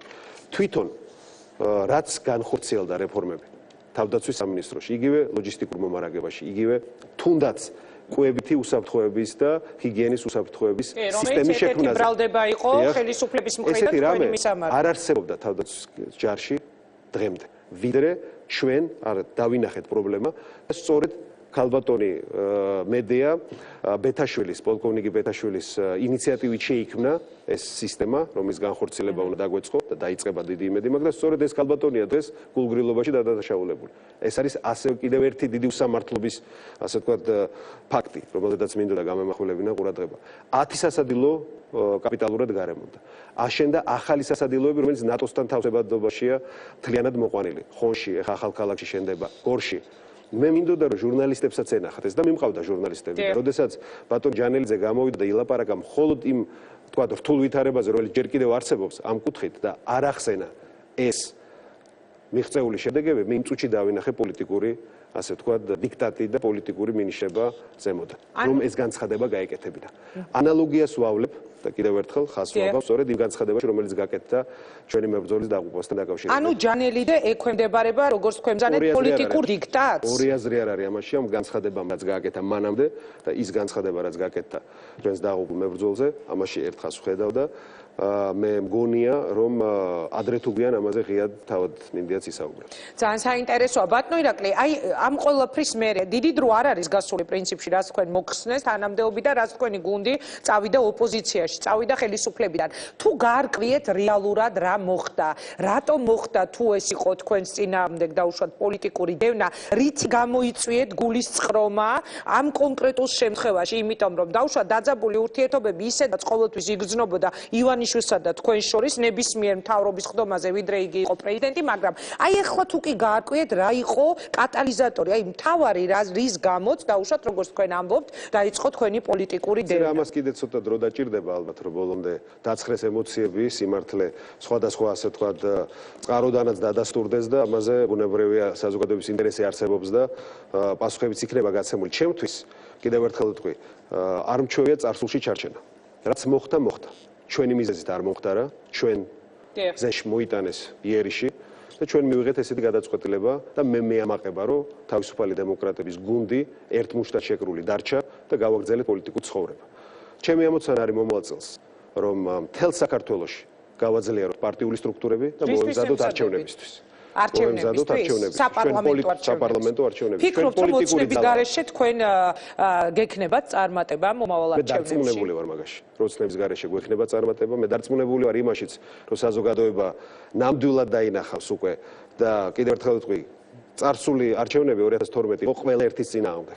მე დარწმუნებული ვარ, შემდეგი არჩევნები იქნება ღირებულებების ირგვლივ შეკრული საზოგადოების ხალხის არჩევნები. ამ არჩევნებში ჩვენ გვაქვს ძალიან დიდი შანსი გამარჯვების. ნახოთ, მალე უკვე არც თუ ისე შორეულ მომავალში არის ეს არჩევნები. 2014 წლის პრაქტიკულად მთავარი პოლიტიკური თემა იყავით თქვენ. ის ყველაფერი რაც მოხდა წლის ბოლოს. 15 წელსაც ესე იქნება. კი, დარწმუნებული ხართ, იქნებით მთავარი თემა ქართული პოლიტიკის. ნახოთ, ძალიან საინტერესოა. ერთი კითხვა მინდა ასეთი რომ დაგისვათ. ნანობთ დღეს, აი დღევანდელი გადასახედიდან, რომ თქვენ გვერდით ედექით ბიძინა ივანიშვილს, რომელიც ამბობთ, რომ დიქტატს განახორციელებს თუ რევიზიას უტარებს მთელ რიგ გადაწყვეტილებებს დღესაც ქვეყანაში და ნანობთ თუ არა, რომ თქვენ იყავით ქართული ოცნების ერთ-ერთი ძალა. არავითარ შემთხვევაში. მე არ უნანობ იმ წლებსაც, როდესაც მე მუშაობდი საჯარო მოხელედ, როდესაც ნაციონალური მოძრაობა იყო ხელისუფლებაში. იმიტომ რომ კონკრეტულ საქმეს ვაკეთებდით და შედეგიც სახეზე იყო მაშინაც და დღესაც. მე ნამდვილად მგონია რომ ამ ჩვენმა ერთობამ შეძლო რომ უსისხლოთ ძალადობის გარეშე დაგვემარცხებინა სააკაშვილის რეჟიმი და ეს იყო ჩვენი ქვეყნის და საზოგადოების რა თქმა უნდა მთავარი წილი ამაში საზოგადოებას ეკუთვნის, მაგრამ ჩვენი წვლილი შევიტანეთ ერთად და ამას რა თქმა უნდა მე არ გადავხედავ, იმიტომ რომ ეს იყო სწორი იმ ისტორიულ მოცემულობაში და იყო ნამდვილად სასიკეთო საქმისკენ გადადგმული ნაბიჯი. მაგრამ ეს არ ნიშნავს იმას, რომ მე მივენუეს ვაპატიებ იმას, რომ ქვეყნის განვითარებაში წისვლაში რაიმე შეფერხება შეიტანოს იმის გამო რომ ოდესღაც ერთად გვაქვს რაღაც კარგი საქმე გაკეთებული.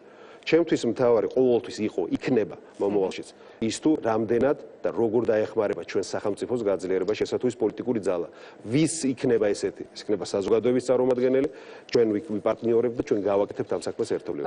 პოლიტიკური კრახი დასრულდება ნებისმიერი პოლიტიკოსის გადაწყვეტილება, რომელიც საკუთარი ამბიციებით მოქმედებს და სახელმწიფო ინტერესებზე წინ აყენებს. ეს იყო დაახლოებით ამ შინაარსის განცხადება ირაკლი ღარიბაშვილის, რომელიც ეხებოდა სწორედ თქვენს გუნდს. თქვენ ამოიკითხეთ ჩვენ. მე ამოვიკითხე, მე ასე ამოვიკითხე, რომ ეს ეხებოდა ირაკლი ალასანიას. რას უპასუხებდით პრემიერის ამ განცხადებას? საერთოდ უპასუხოდ დავტოვებ ამ განცხადებას, იმიტომ რომ არაერთხელ და თუნდაც მეორე დღესვე, როდესაც ჩვენ პრაქტიკულად პოლიტიკურად შევთანხმდით, რომ ერთად აღარ ვიყავით, იქნებოდით, მან ძალიან შეურაცხყოფელი განცხადებები გააკეთა და ამით მხოლოდ საკუთარი თავი შეურაცხყოფა და არა ჩვენ. აქედან გამომდინარე, ესეთ ტალახის სროლას მე არასდროს ტალახის სროლით არ უპირისპირდები. კარგით, ბატონო ირაკლი, ვიდრე მე მოგილოცავ წინასწარ ახალ წელს ერთი კითხვა უნდა დაგისვათ. ამას წინათ, როდესაც თქვენ იყავით ჩემი გადაცემის სტუმარი, გამოვედი ეთერიდან Facebook-ზე დამხვდა ძალიან ბევრი მონაწერი.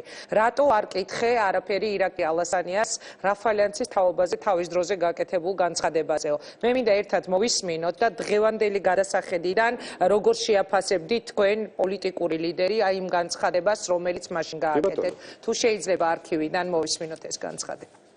სახეზე აშკარად უდიდესი თავგასულობა ნაციონალური მოძრაობის წარმომადგენლების და მათ ხელს უწყობს აშკარად შინაგან საქმეთა სამინისტრო. აი ეხლაც ამ ტრაგედიამ შეძრა ალბათ არა მხოლოდ მთელი კახეთი, არამედ მთელი საქართველო. 9 თვის ბავშვი გარდაიცვალა და ეს დიდი უბედურება არის არა მარტო იმ ოჯახის, არამედ მთელი ჩვენი ხალხის. და ეს არის შედეგი დაუსჯელობის განცდის, რომელიც აქვს სწორედ ნაციონალური მოძრაობის წარმომადგენლებს და სისტემა, რომელიც ჩამოაყალიბა სააკაშვილმა ჩვენს ქვეყანაში. მე აუცილებლად მინდა დავპირდე ამ ოჯახს, რა თქმა უნდა, პირველ რიგში მიუსამძიმრო და დავპირდე მას, რომ ყველა ვინც ამაში დამნაშავეა, აგებს პასუხს უმკაცრესად სისხლის სამართლის საქმე აღიძვრება და ჩვენ უზრუნველყოფთ, რომ ბოლომდე გაირკვეს სიმართლე. მაშასე მე ხა უნდა მოვისმინო ირაკლი ალასანიას თუ არ ვწდები პირველი განცხადება. ამ განცხადებიდან დღემდე მეტი თქვენ ამ თემაზე კომენტარი არ გაგიკეთებიათ. დღეს როცა თქვენ გადანაშაულებენ ბატონო ირაკლი კონკრეტულად აი თუნდაც იგივე თავდაცვის სამინისტროს გარშემოაგორებულ სკანდალს გულისხმობ რაღაც კორუფციული სქემები, გარიგებები, ასე შემდეგ ბრალდებები, რის გამოც თქვენ მოგიწიათ პოსტიდან წასვლა. დღევანდელი გადასახედიდან როგორ შეაფასებდით მაშინდელ თქვენს განცხადებას და თქვენი დანაპირები რომ მე ვაძლევ პირობას ამ ოჯახს რომ ყველა იქნება დასჯილი დამნაშავე. სისხლის სამართლის საქმე აღზრული იყო და გამოძიებაც მიდიოდა, ეს რა თქმა უნდა არის შინაგან საქმეთა სამინისტროს პრეროგატივა, რომ გაეგრძელებინათ სისხლის სამართლის დევნა და დადგენა ჭეშმარიტების. რაც შეეხება ჩემ განცხადებაში, მე არცად არ მithქვია, რომ ეს იყო ნაციონალური მოძრაობის მიერ ჩადენილი დანაშაული. იქ, როდესაც ჩვენ ჩავედით, ეს იყო არჩევნების წინადღეს. დაგვხვდა ისეთი ვითარება და ჩავედი კანდიდატთან, რომელიც იქ იყრიდა მანანა ბერიკაშვილი, რომელიც სხვა ჩვენს როცა თქვენ ამ განცხადებას აკეთებდით ზუსტად იმ წუთებში გიორგი ღვინიაშვილს ადებდა პირდაპირ ხელს და ნაციონალურ მოძრაობას. იმ დროს იყო პრაქტიკულად ზონდერის ჯგუფები, რომელიც შექმნილი იყო, პრაქტიკულად დაძდევდნენ იქ ჩვენსგან ჩასულ აქტივისტებს. მართლაც გაუგონარი, როგორც ყველგან სამეგრელოშიც და ყველგან ხდებოდა ზეწოლები და მთელი ეს გარემო შევაფასე, რომ ეს არის სწორედ ის გარემო, რომელიც ჩამოაყალიბა იმ დროინდელმა რეჟიმმა. აქედან გამომდინარე, მე არასდროს არ დამიდია ხელი და ვერასდროს, ეხლა მე იურისტი ვარ და განათლებით ვიცი, რომ უდანაშაულობის პრეზუმპცია ყოველთვის უნდა იყოს დაცული. აქედან გამომდინარე, ნაციონალური მოძრაობის ზოგი წევრი ამას ისეთ ელფერს აძლევდა, თითქოს მე პირდაპირ დანაშაულია დანაშაულს. ესეთ რამე არ ყოფილა და ამ განცხადებაში ეს არ ჩანს. აი ეს იყო ირაკლი ალასანიას პირველი განცხადება 2012 წლის შემდეგ. მე მინდა რომ წარმატება გისურვოთ 2015 წლისთვის. დიდი მადლობა თქვენს და მთელ საქართველოს მინდა წარმატება უსურვო, მიუხედავად ამ ყველა პრობლემებისა, ეკონომიკური პრობლემებისა, რომელიც წინაშე დგას, თქვათ, სხვადასხვა ჩვენი მოქალაქეები, მაინც იმედი უნდა გქონდეს უკეთესობის. მე დარწმუნებული ვარ, ამ მდგომარეობიდან გამოსავალი არის ეკონომიკური ამ ასე ვთქვათ ჩიხიდან გამოსავალიც და მთავარია მე მინდა უსურვო ჩვენს მოქალაქეებს რომ სწორედ იმედი უკეთესი მომავლის და იმედი ერთმანეთის არ დაგვეკარგოს და მე დარწმუნებული ვარ 15 წელი იქნება უკეთესი ვიდრე იყო 14. და თქვენ დადეთ წეღარ ამ სტუდიაში პირობა რომ იქნებით ძალიან აქტიური და მთავარი თემა 2015 წლის ქართული პოლიტიკის. კარგით, ვნახოთ და თქვენი პირველი ასეთივე 2015 წელს ყველაზე ხმაური არის განცხადების შემდეგ იმედია იქნებით რეაქციის სტომარი. ბატონო ირაკლი, გულით გისურვებ წარმატებას, თუნდაც იმიტომ რომ ძალიან ჭირდება დღეს ქართულ პოლიტიკას, რაც შეიძლება მეტი აქტიური ოპოზიციონერი და მე მინდა რომ გისურვოთ წარმატება. კარგად ბრძანდებოდეთ და წინა გილოცავთ ახალწელს. კარგად იყავით. დიდი მადლობა. მაშინ ეს იყო თავდაცვის ყოფილი მინისტრი ირაკლი ალასანია, როგორც შეიცვალა თქვენი ოჯახების ეკონომიკური მდგომარეობა 2014 წელს დადებითად უარყოფითად თუ საერთოდ არ შეცვლილა. რამდენიმე წუთში რეკლამის შემდეგ პარლამენტის ყოფილი თავმჯდომარე და დღეს უმცირესობის ლიდერი დავით ბაქრაძე შემოვა სტუდიაში. ნაციონალების სექტა და მოღალატეები ეს ღარიბაშვილის დღევანდელი შეფასებები იყო.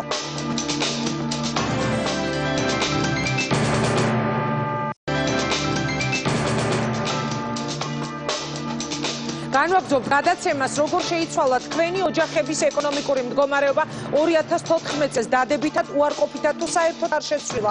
ხმის მიცემა ინტერაქტივზე გრძელდება. ამ წუთისთვის 40444 ზარი არის შემოსული, აქედან 31000-ზე მეტი ზარის ავტორი ამბობს, რომ მათი ეკონომიკური მდგომარეობა უარესობისკენ შეიცვალა.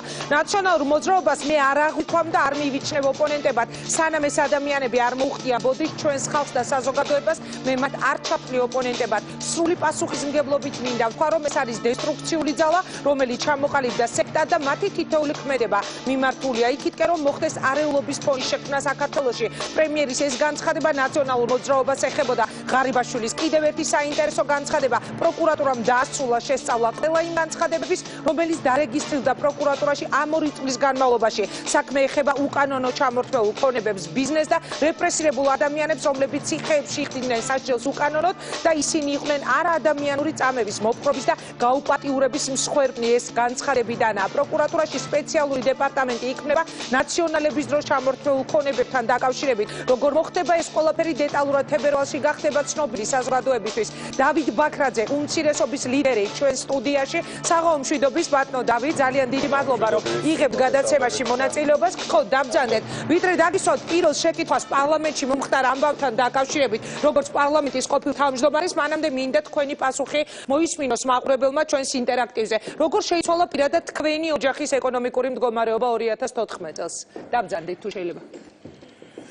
ალბათ ჩემი მხრიდან არ იქნება მართალი რომ მე ვიწუწუნო ეკონომიკურ მდგომარეობაზე, ვინაიდან მე ვარ პარლამენტის წევრი, როგორც პარლამენტის წევრს მაქვს ძალიან ნორმალური და ამ ქვეყნის მასშტაბით და ამ ქვეყნის განზომილებით მაღალი ხელფასი, ამიტომ მე ნამდვილად ვერ შევადარებ ჩემ თავს იმ ადამიანებს, ვისაც მართლა 100 და 150 და 200 ლარად უწევს ოჯახის რჩენა, ამიტომ შემიძლია გითხრათ რომ შეიცვალა უარესობისკენ ძალიან მარტივი მიზეზების გამო, მაგალითად იმის გამო რომ ლარი გაუფასურდა და ბაზარში პროდუქტების ფასება მოიმატა. რა თქმა უნდა, ჩემი ცხოვრება შეცვალა უარესისკენ, მაგრამ ვიქნები უსამართლო, რომ ჩემი თავი დეპუტატის ხელფასით შევადარო იმ გაჭირვებულ ადამიანებს, ვისთვისაც ბაზარში 1 ლარით მომატებული ხორცის ფასი არის კატასტროფა. ამიტომ შეიცვალა უარესობისკენ, მაგრამ არ ვიქნები მართალი, რომ ვიწუწუნო იმ ხალხივით, ვისაც მართლა უჭირს დღეს და ადამიანებს რომ უჭირთ, ამას ძალიან კარგად აჩვენებს თქვენი ინტერაქტივი. ინტერაქტივი აჩვენებს, თუმცა ადამიანები, რომლებსაც უჭირს ძალიან, როგორც თქვენ ბრძანეთ, ეს ადამიანები დღეს არ გაჩენილან. ხო ამ ქვეყანაში ამ ადამიანებს გაჭირვება ამ 2 წლის განმავლობაში არ მოსვლიათ. ანუ ისინი ასევე გაჭირვებულები, ასევე დაუსაქმებლები იყვნენ თქვენი ხელისუფლების დროსაც. როდესაც ნაციონალური მოძრაობის მხრიდან ხდება ხომ აპელირება სწორედ სოციალურ და ეკონომიკურ მდგომარეობაზე, ჩვენი თანამოქალაქეების ყოველთვის ჩნდება თქვენი ოპონენტების მხრიდან ეს კითხვა.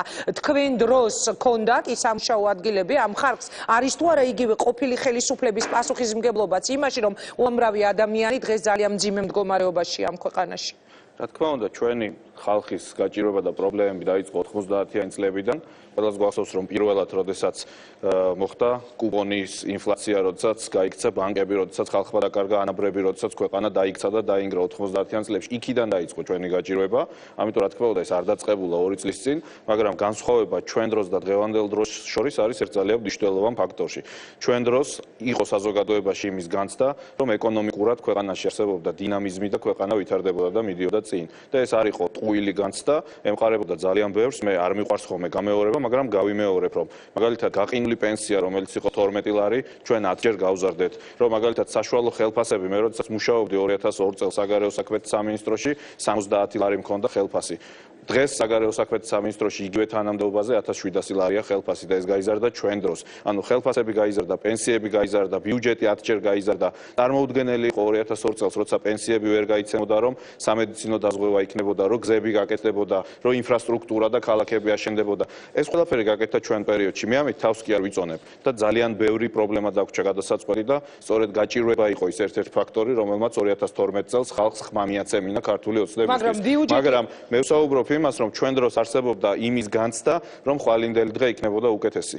დღეს მე როგორც ამ საზოგადოების ნაწილს, რომელსაც ძალიან ბევრ ადამიანთან მაქვს შეხება, მაქვს ადამიანებისგან ის ინფორმაცია, რომ დღეს ეს განცდა არ არის საზოგადოებაში და ერთ-ერთი მთავარი პრობლემა ჩვენი საზოგადოების არის გაურკვევლობა, ხალხმა არ იცის რა იქნება ხვალ, როგორი ცხოვრებენ ხვალ და არის იმის განცდა, რომ ხვალ არ ვიცით უკეთესად ვიქნებით თუ არა და ალბათ ვიქნებით უარესად. აი ეს არის ძალიან დიდი განსხვავება. მე არ მინდა რომ დღევანდელი ჩვენი გადაცემა მხოლოდ წარსულ თემებზე საუბარ შეეხოს, მაგრამ აი როდესაც თქვენ ახლა ახსენეთ რომ ივსებოდა ბიუჯეტი, მე შეგახსენებ თქვენი ნებისმიერი ოპონენტის კონტრარგუმენტს ამაზე, რომ ის რომ მაგალითად რა ჯობია დღეს, როდესაც ვამბობთ რომ ადამიანს უჭირდეს არ კონდეს სამსახური, თუ ივსებოდა ბიუჯეტი დაუშვათ პროკურატურის ხარჯზე, დაჭერების ხარჯზე, დაპატიმრებების ხარჯზე, ასე შეწერილი ფულის ხარჯზე, ძალიან უხეშად რომ თქვა, რომელი მოცემულობა ჯობდა, იმიტომ რომ აი ეს კითხვა დღეს განსაკუთრებით აქტუალურია, თუ გავიხსენებ დილანდელ პრესკონფერენციას ირაკლი ღარიბაშვილის პრემიერ-მინისტრმა თქვა, რომ თებერვალში უკვე გახდება ცნობილი, როგორ მოხდება აი ამ ხალხისთვის კომპენსაციების გაცემა და როგორ მოხდება წართმეული ბიზნესების და ქონების უკან დაბრუნება, ის რაც წაართვეს ნაციონალების დროს. კი ბატონო, ნებისმიერი სტატისტიკით და ინფორმაციით, ყველა ის ჯარიმა და ყველა ის თანხა, რომელიც მიმართვაც ხდებოდა ბიუჯეტის სასარგებლოდ, იყო არაუმეტეს ბიუჯეტის 2%-ის. ეს არის ნებისმიერი ფინანსური სტატისტიკით, რომელიც არსებობს. ამიტომ საუბარი იმაზე, რომ ბიუჯეტი ივსებოდა ჯარიმებით, ეს არის აბსოლუტური ტყუილი. ინდა, ბიუჯეტი ივსებოდა ქვეყნის ნორმალური მართვით და მე მოგიყვანთ რას ნიშნავს ქვეყნის ნორმალური მართვის მაგალითს. აი საყდრის პროკურატურაში დაბარება, მაგალითად ადეიშვილის კაბინეტში. არა, სხვა რამეს გეტყვით, იმ კაბინეტში დაბარება ცალკე პრობლემა იყო და სხვა პრობლემა იყო და სხვათა შორის ოღონდ შემდეგ ამას დაუბრუნდები, რაც დავიწყე, მაგრამ რახანეს ახსენეთ, გეტყვით, სხვათა შორის გაის თებერვალში კი არ უნდა იქნებოდეს ეს განყოფილება პროკურატურაში, თუ ხელისუფლებას მართლა სამართლიანობის აღდგენა უნდა და ამითი უნდა დაეწყო და არა საკუთარი ოპონენტების დევნით და იმითი, რომ ვინც არ მოწონდა ციხეში ჩაესვათ, იმიტომ რომ ეს 2 წელი სამართლიანობის აღდგენა ბჭყალებში გულისხმობდა მხოლოდ იმას, რომ ვინც არ მოწონდა დაეჭირათ და თუ სურდათ მართლა სამართლიანობის აღდგენა, კი ბატონო, მე მიღიარებია და დღესაც ვაღიარებ, იყვნენ ადამიანები, ვისაც სახელმწიფო მოექცა უსამართლოდ. აი ამათი უფლებების აღდგენით უნდა დაიწყოთ პირველ რიგში და თუ მართლა სურდათ ადამიანებზე ზრუნვა, ეს დეპარტამენტი გაისად კი არ უნდა იქნებოდეს, 2 წლის წინ უნდა შექმნილიყო პროკურატურაში და თუ მართლა სამართლიანობის აღდგენაზეა სხვათა შორის ლაპარაკი და ერთ მაგალითს მოვიყვან სამართლიანობაზე, სამართლიანობის აღდგენა არ გულისხმობს წარსულთან ბრძოლას. სამართლიანობა გულისხმობს იმას, რომ კანონი კანონობს დღესაც. აი ერთი მაგალითი, რომელიც გამახსენდა და გეტყვით. ამას წინათ გახდა ცნობილი, რომ ფინანსთა სამინისტროში მინისტრმა ხადურმა თავის თავს და თავის მოადგილეებს გამოუწერა მობილური ტელეფონების ჩუქრად და მე სამინისტრომ განმარტა, რომ ეს იყო კონტრაბანდული ტელეფონები, რომელიც ესე დავარიგეთო. მე გეტყვით ხონის რაიონის მაგალითს, სადაც 2 ადამიანი, ზურაბ ჩიბუხაია და ლევან ბობოხიძე სასჯელს იხდის, იცით რატო? იმიტომ რომ 3 წლის წინ ასევე ჩამორთმეული უკანონო ხეთქე რაიონში გაანაწილეს და დაურიგეს სოციალურად დაუცველ მოსახლეობას. ეხლა მე თქვენ გეკითხებით, თუ ჩამორთმეული ხეთქის სოციალურად დაუცველი მოსახლეობისთვის განაწილება არის დანაშაული და ამაზე ადამიანი 5 წლით ციხეში უნდა გაუშვა. არ არის ასეთივე დანაშაული ჩამორთმეული მობილური ტელეფონის თავისთვის გადაცემა, როცა ამას მინისტრი აკეთებს, რომელი უფრო მორალურია? მე მგონი რომ აჭიროებული ადამიანისთვის ხეტრის გადაცემა თუნდაც რაღაცა წესის ფორმალური დარღვევით ბევრად უფრო მორალურია ვიდრე საკუთარი თავისთვის მობილური ტელეფონის ჭუქება. აი სანამ ესეთი რაღაცა ხდება საუბარი სამართლიანობის აღდგენაზე არის უბრალოდ ხალხის ყურადღების და საკუთარი თავისთვის დიდი პრემიების გამოწერა რაღაც ასეთი ტიპის სიკეთეების და სარგებლის მიღება? კი ბატონო. ძალიან დიდ პრემიებზე არის საუბარი იგივე ნაციონალური მოძრაობის ხელისუფლებაში ყოფნის დროსაც და მინისტრების მოადგილეებზე და მაღალი თანამდებობის პირებზე გაცემული პრემია. გეტყვით ინგა ამასაც წინადადებას დავასრულებ მანამდე ეს ეგრეთ წოდებული სამართლიანობის აღდგენა უბრალოდ არის ხალხის ყურადღების გადატანა პრობლემებიდან, როდესაც ხელისუფლება ვერ თავაზობს პურს და თავაზობს მხოლოდ სანახაობას. აი ეს არის ჯერჯერობით რაც ხდება. რაც შეეხება ჩვენ პრემიებს, უცოდველი არავინ არ არის და პრემიები რა თქმა უნდა ჩვენ დროსაც იყო და საზოგადოებას ამაზე პრეტენზია ჰქონდა და სამართლიანი, მაგრამ მაგალითს მოგიყვანთ, მე ყველა ციფრზე რასაც ვიძახი პასუხს ვაგებ, ეს არის ოფიციალური ციფრები, რომ 2015 წელს მთავრობის შენახვა ბიუჯეტს უჯდება 300 დაახლოებით 350 მილიონი ლარით მეტი, ვიდრე ეს იყო 2012 წელს. ანუ თუ ჩვენ რაღაცა პრემიას ვიღებდით და თუ ჩვენ ბევრს ვიღებდით, ის ბევრი ემყოფინათ ამ დალოცვილებს, რაღაცო იზდიან 350 მილიონით კიდე საკუთარ პრემიებს. სად მიდის ეს 350 მილიონი? იმის მაგივრად რომ ქვეყანას ნაკლები დაუჯდეს მთავრობის შენახვა, მაშინ როცა ჩვენთან გქონდათ ხო პრეტენზია, რომ ჩვენი მთავრობა თურმე კარგად ცხოვრობდა და პრემიას იღებდა. თუ ზედმეტ პრემიას ვიღებდით ჩვენ, შენ უნდა დაზოგო თანხა დააკლო იმ პრემიას და ნაკლები დაიხარჯო შენ თავზე. და გაისად 350 მილიონით 354 მილიონია ზუსტად თუ არ ვცდები, მეტი ჯდება მთავრობის შენახვა და მთავრობის ხარჯი, ვიდრე იყო 2 წლის წინ. ეს არის მაგალითი არ მონაწილეობს ქართული ოცნება, ამაზე ალბათ მათ ეკნებოდა თავისი პასუხი. პარლამენტის თავმჯდომარე მე ვიცი მათი პასუხი რომ შტატები გაიზარდა და იმითო, თუმცა ამას წინათ საერთაშორისო გამჭვირვალობამ გამოთვალა, შტატები გაზრდილია დაახლოებით 2000 ერთეულით, რისი სახელმწიფო ფონდიც არის დაახლოებით 2 მილიონი ნახევარი ლარი. ანუ 350 მილიონში შტატების დაზე მოდის 2 მილიონი, ხოლო დანარჩენი 358 მილიონი მოდის ახალ პრემიებზე, ახალ დანამატებზე, ახალ უკვე მაინტერესებს სხვადასხვა აი საინტერესო გახდა რამდენი სინონიმი შეიძლება სიტყვა პრემიას მოუგონო ქართულ ენაში. თავიდან იღებდნენ პრემიებს. შემდეგ საზოგადოებას ამაზე რომ გაუჩნდა პრეტენზია, თქვეს რომ პრემიას აღარ ავიღებთ, დაარქვეს დანამატი. შემდეგ ეს დანამატიც გაიშიფრა რომ პრემიაა იგივე და ეხლა თბილისის საკრებულომ ახალი გამომგონებლური რეკორდი მოხსნა თქვეს რომ ზეგანაკვეთური შრომის ანაზღაურებას ვიღებ. აი მართლა მაინტერესებს რამდენი სინონიმი არსებობს სიტყვა პრემიის და rodemde ეყოფათ ეს ლინგვისტური ეშმაკობები იმისთვის რომ დამალონ მარტივი ფაქტი რომ ყოველ თვეში იღებენ დამატებით თანხას ღმერთმა თანხა მოახმაროთ, მაგრამ ამ გაჭირვებულ ქვეყანაში მთავრობის შენახვა 350 მილიონით მეტი რო ჯდება, ვიდრე 2 წლის წინ ჯდებოდა, მე ამის ახსნას ვერ ვხედავ. ისევ იმეორებ, ჩვენ არ ვიყავით უწოდველები, მაგრამ სააკაშვილის თვითმფრინავიდან დაწყებული, ნებისმიერი სხვა ხარჯით დამთავრებული გასული წლებიდან, ხო? შევთანხმდეთ მასაჟისტვის გაგზავნილი თვითმფრინავიდან დაწყებული, ნებისმიერი ღონისძიებით დამთავრებული. მაგას ვამბობ, ქალბატონო ინგა, რომ უწოდველები ნამდვილად არ ყოფილვართ და მათ შორის იმან რომ გარკვეულწილად ასე ვთქვათ ეს ხალხის თანხების ხარჯვა ხდებოდა არასწორი ფორმით და არასწორი შინაარსითაც, მათ შორის იმაზე რაც თქვენ ახსენეთ. ძალიან დიდწილად ამან განაპირობა ის დამოკიდებულებაც, რომელიც ჩამოყალიბდა ნაციონალური მოძრაობის მიმართ. ამიტომ უწოდველები ნამდვილად არ ყოფილვართ და ჩვენი წილი ბრალი გვაქვს, მაგრამ პირველი ქვა გვესროლოს იმან ვინც ჩვენზე უფრო უწოდველია და ამ ხელისუფლებას სამთავრობო ხარჯები რო შეემცირებია, ხმას არ ამოვიღებდი ასეთ კრიტიკაზე. მაგრამ მთავრობა, რომელიც თავის თავზე 350 მილიონით მეც ხარჯავს, ვიდრე ჩვენ ვხარჯავდით, ასეთ მთავრობას არ აქვს უფლება მოგიტრიალდეს და დაგითვალოს შენ რას აკეთებდი 5 წლის წინ. ქვების სროლაზე გამახსენდა ნივთების სროლა დღეს საქართველოს პარლამენტში.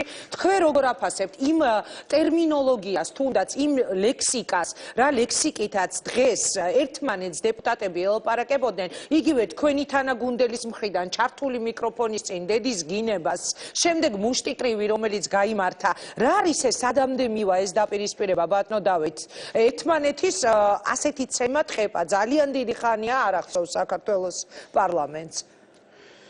ძალიან ცუდი და ძალიან დამთრუნველი საყურებელი იყო, სანახავი იყო ეს ყველაფერი. მე იმ მომენტში დარბაზში არ ვიყავი და მეც ალბათ ძალიან ბევრი ადამიანის მსგავსად ტელევიზორის ეკრანზე უყურე ამ დაპირისპირებას პირდაპირ ეთერში და იყო აბსოლუტურად დამთრუნველი სანახავი, როდესაც დეპუტატები ასე იქცეოდნენ.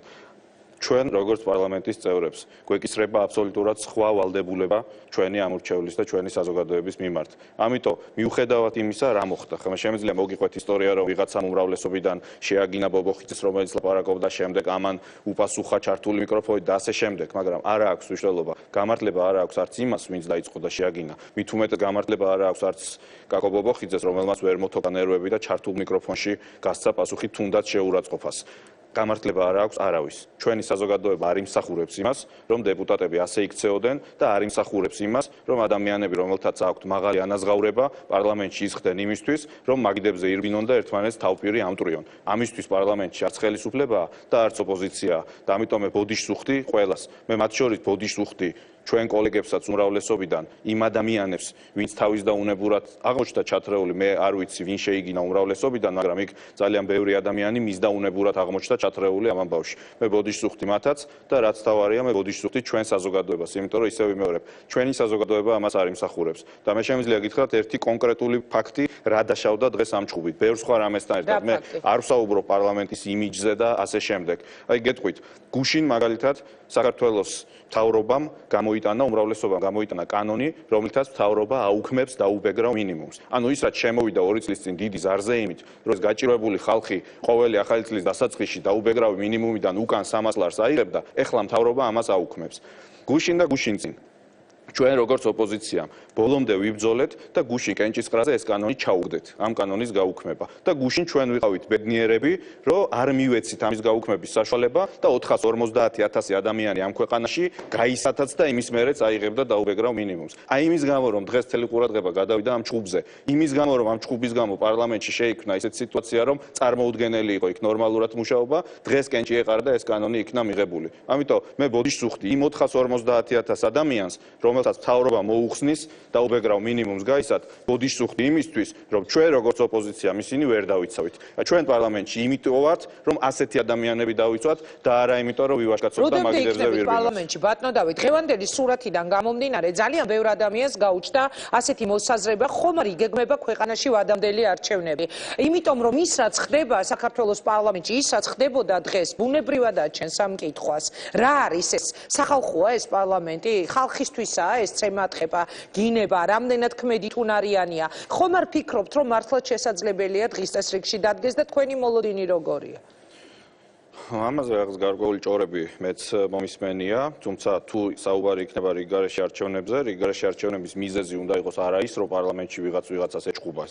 რამდენად ძიმეც არ უნდა იყოს, ასეთი რაღაცები ადრეც ხდებოდა და ალბათ მომავალშიც მოხდება და სხვა პარლამენტებშიც ხდება, თუმცა ისევ ვიმეორებ, გამართლება არ აქვს, მაგრამ თუ რიგგარეშე არჩევნები დაინიშნება, მისი დანიშვნის რეალური მიზეზი უნდა იყოს ქვეყანაში არსებული კრიზისული ვითარება. ის ეკონომიკური კრიზისი, რომელიც დღეს ქვეყანაში არსებობს და ის პრობლემები, რომელიც ქვეყანაში არსებობს. ამიტომ კრიზისი რეალურად არის, ამიტომ რიგგარეშე არჩევნების საფუძველიც არსებობს, ჩვენ ამ არჩევნების აბსოლუტურად არ გვეშინია და მზად ვართ, მაგრამ იმ მთავრობის პირობებში, რომელიც ამტკიცებს, რომ ქვეყანაში ყველაფერი კარგად არის და ქვეყანა წინ მიდის, ნუ თუ ქვეყანა წინ მიდის, მაშინ მე უბრალოდ საფუძველს ვერ ვხედავ, რატო უნდა იყოს არჩევნები და მაგრამ არჩევნები რომ დაინიშნოს, რისი იმედი გაქვთ, ბატონო დავით, გახვალთ იმ რაოდენობით და იქნებით ისე უმცირესობის ლიდერი? თუ შესაძლებელია ნაციონალური მოძრაობა ვადამდელი არჩევნების დანიშვნის შემთხვევაში სულაც აღარ იყოს ასე ძლიერად წარმოდგენილი პარლამენტში. ანუ ამ გეგმაზე, რომელზეც თქვენ ბრძანეთ, რომ მეც მსმენია ლაპარაკი საუბრებიო, ამას გეკითხები. ნაციონალური მოძრაობა აუცილებლად იქნება წარმოდგენილი პარლამენტში და ბევრად უფრო ძლიერად იქნება წარმოდგენილი, ვიდრე დღეს არის. და ეს სიძლიერე არ იქნება ფიზიკური სიძლიერე ორბენალი ხალხის, ეს იქნება სხვა ტიპის სიძლიერე, რომელიც ჩვენ დღესაც გვაქვს სხვადასხვა, მაგრამ რაოდენობრივათაც და თვისობრივათაც ჩვენ ვიქნებით უფრო ძლიერი შემდეგ პარლამენტში და შემდეგ პარლამენტში ჩვენ ვიბრძოლებთ საპარლამენტო უმრავლესობისთვის. თქვენ ჯერათ, რომ ქართველი ხალხი ნაციონალურ მოძრაობას დაუშვათ 2012 წლის წინა სიტუაციიდან გამომდინარე, უზარმაზარი პროტესტი, რომელიც იყო ყოფილი ხელისუფლების და მისი გუნდის მიმართ, აი იმის ფონზე მოგცემთ იმ ნეხმას, რომ თქვენ ისევ გაქვთ იმედი უმრავლესობაში და ხელისუფლებაში დაბრუნების? რა თქმა უნდა, რა გაძლევთ ამის იმედს, რომ შესაძლებელია ნაციონალური მოძრაობა დაბრუნდეს ხელისუფლებაში? ძალიან დაუჯერებელი შეიძლება იყოს რბილად რომ თქვა ეს ყველაფერი, აი თუნდაც 2012 წლიდან გამომდინარე. არა, სრულიად დასაჯერებელია ნებისმიერი პოლიტიკური ლოგიკით, ვინაიდან 2012 იყო 2012-ში იყო დაგროვილი ძალიან დიდი ტვირთი. 2012-მდე იყო 2011, 10, 9, 8, 2007 წელი, 7 ნოემბერი, 26 მაისი. იყო 10-იც, იყო 9-ც, იყო 6-ც, იყო 4-ც და ყველა ეს არჩევნები მოვიგეთ. 2012 იყო კონკრეტული 2012, როდესაც ჩვენ საზოგადოებაში ერთის მხრივ დაგროვდა სამართლიანი მუხტი უკმაყოფილების მაშინდელი ხელისუფლების წინააღმდეგ და მეორეს მხრივ გაჩნდა იმედი, რომ ქართული ოცნება იმის გამო რომ მისი დამფუძნებლის რესურსები, პირადი ფინანსური რესურსები იყო ძალიან დიდი, ქვეყანაში სწრაფად უკეთესობისკენ შეცვლიდა ცხოვრებას. დღეს ნატამალი არ არის დარჩენილი იმ ოპტიმიზმისგან და განწყობისგან, რომელიც ხალხში იყო 2012 წელს. მაგრამ ეს არის ძლევა იმით საფუძველს, რომ თქვენი ინტერაქტივი. არა, რა თქმა უნდა, ეს ეწავა. ავტომატურად არის ძლევა, ამას ჭირდება მუშაობა, ამას ჭირდება იმიშვენება, რომ ჩვენ წარსულზე ვისწავლეთ, ამას ჭირდება იმიშვენება, რომ ჩვენ ვართ კომპეტენტური ძალა, რომელმაც იცის როგორ ააშენოს ქვეყანა და რომელიც ამავე დროს კარგად ითვალისწინებს იმ სამართლიან პრეტენზიებს, რაც საზოგადოებას ჰქონდა, მაგრამ ის ინტერაქტივი, რომელიც არის თქვენი, აჩვენებს სწორედ ამას. როდესაც დღეს 75% მოსახლეობის იცახის, რომ მისი ეკონომიკური მდგომარეობა გაუარესდა, ეს არის დიამეტრალურად განსხვავებული სურათი 2012-ისგან. 2012-ში ამ დროს რომ ჩაგეტარებიათ ეს ინტერაქტივი, 75% იტყოდა, რომ მისი მდგომარეობა გაუმჯობესდებოდა მკვეთრად უახლოეს 1 წელიწადში. დღეს არის დიამეტრალურად სხვა სურათი. 2012-ის წინა პერიოდში რომ ჩვენ ეს ინტერაქტივი დაგვესვა ხელისუფლებასთან მიმართებაში, აბა ზუსტად იგივე პროცენტით თუ მეტით არა დაჯდებოდა ძალიან დიდი ნეგატივი ხელისუფლების მიმართ. ბატონოდავე, დაჯდებოდა ნეგატივი და 2014 წელი. ამიტომაც წავაგეთ არჩევნები ნეგატიური დაჯდებოდა მაშინ და დღეს ნეგატივიზმის ამ ხელისუფლების წინააღმდეგ და ამიტომ ძალიან დიდი ალბათობით ეს ხელისუფლება წააგებს შემდეგ არჩევნებს. შემიფასეთ 2014 წელი.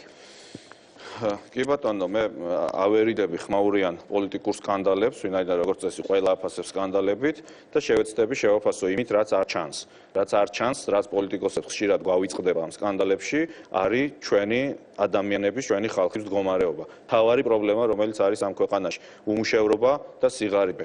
იყო თუ არა უკეთესობის სპონტანი 2014? არ იყო. ამას ადასტურებს თქვენი ინტერაქტივი და ეს ვიცით ყველამ, ვინც ვართ ამ საზოგადოების ნაწილი. სადაც არ შევდივარ, მაღაზიაში, ბაზრობაზე, საპარიკმახეროში, პოლიკლინიკაში, ყველგან არის წუწუნი, რომ მოიკლო ბრუნვა, მოიკლო გაყიდვა, აღარ არის კლიენტი, ადამიანებს არ აქვს თანხა რომ დახარჯონ. ეს იყო წელი, როდესაც ეკონომიკა წავიდა უკან, უმუშევრობა გაიზარდა და ხალხს უფრო გაუჭირდა. სიღარიბის მხრივ, ეს იყო წელი, როდესაც ლარის ინფლაციამ უბრალოდ წელი გამოუსვა მოსახლეობის გაჭირვებულ ფენებს და მთავრობა, რომელსაც განმარტებაც არ გაუკეთებია საერთოდ, რატო დაეცა ასე ლარი. ერთადერთი განმარტება გითხრეს, რომ დოლარი გამყარდა მსოფლიოშიო. მე გეკითხებით, როცა 3 დღის ვადაში ლარი 1.7-დან 2-ზე ავიდა დოლარი და შემდეგ 2-დან ისევ 1.8-ზე ჩამოვიდა. რა, დოლარი შეიცვალა 3 დღეში ისე რომ დოლარი გამყარდა და მერე დოლარი გაიაფთა და უკან დაბრუნდა ლარი. ეს ხო ტყუილია და არავის ჩვენი მთავრობიდან თავი არ შეუწუხებია რომ ეს აეხსნა ხალხისთვის. ამიტომ სიღარიბეც მეტია ამ ქვეყანაში დღეს ბიუჯეტი, რომელიც შარშან გაირღვა 700 მილიონით და წელს ირღვევა ხარჯვითი ნაწილი დაახლოებით 500 მილიონით. ამ წუთის მდგომარეობით 520 მილიონია. ფინანსამინისტრი ამბობს, რომ ბიუჯეტი არ გაირღვა. ფინანსამინისტრი ბევრ ამას ამბობს, მაგრამ ამ წუთის მდგომარეობით ხარჯვით ნაწილში არის 520 მილიონის დეფიციტი და ეს დღეს პრემიერმაც აღიარა, რომელმაც თქვა, რომ ხარჯვითი ნაწილი ვერ შესრულდება. ამიტომ ერთი უბედურება ის არის, როცა ვერ ავსებ ბიუჯეტს და შარშან 700 მილიონი ქარს გავატანეთ. მეორე უბედურება ის არის, როცა ფული გაქვს და ვერ ხარჯავ. როგორ შეიძლება საქართველოში თუ უნარიანი მთავრობა ხარ, როგორ შეიძლება ფული ვერ დახარჯო, როგორ შეიძლება 500 მილიონი ვერ დახარჯო ქვეყანაში, სადაც ამდენი გაჭირვებული ადამიანია. შედალოცვილო, ან პენსია გაზარდე, ან იპოთეკას დაეხმარე, ან ავარიული სახლი გააკეთე თბილისში,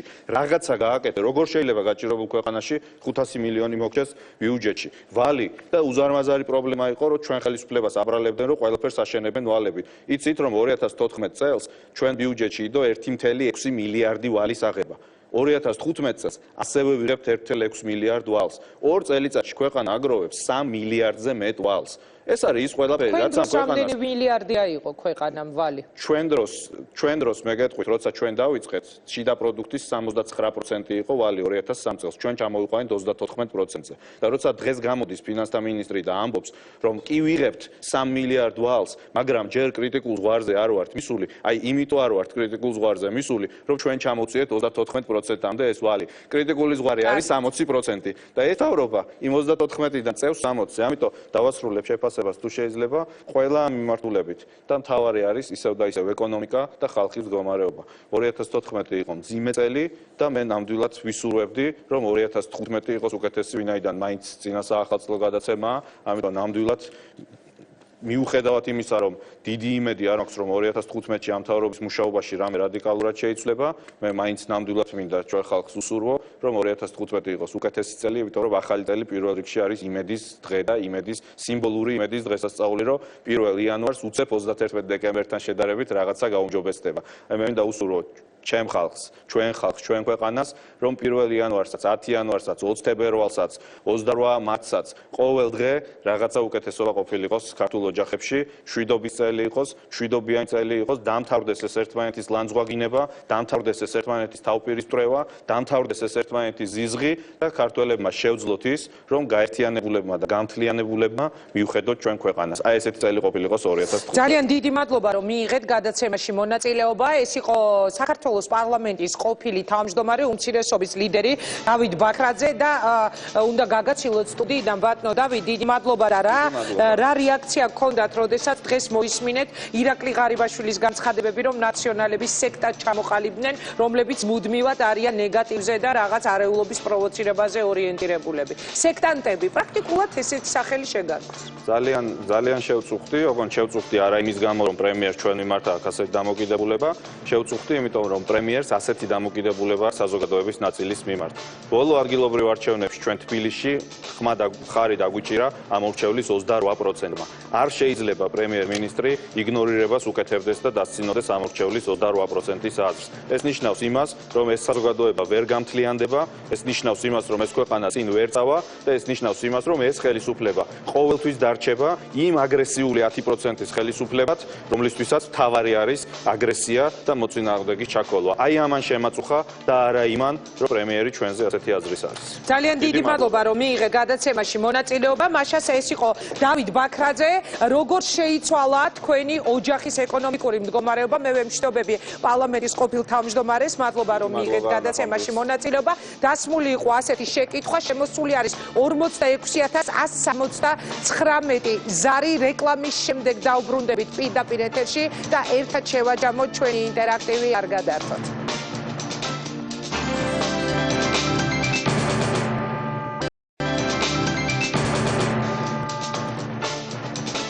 მაშასე დღის გადაცემის ინტერაქტივის მთავარი შეკითხვა, რომელიც ჩვენს გადაცემაში იყო დასმული, როგორ შეიცვალა თქვენი ოჯახის ეკონომიკური მდგომარეობა 2014 წელს. შემოსულია 47580 ზარი, აქედან 36842 ზარის ავტორი ამბობს, რომ მათი ოჯახის ეკონომიკური მდგომარეობა შეიცვალა უარესობისკენ, 7497 ამბობს, რომ შეიცვალა უკეთესობისკენ, ხოლო 3231 ზარის ავტორი ამბობს, რომ მათი ოჯახის ეკონომიკური მდგომარეობა 2014 წელს არ შეცვლილა.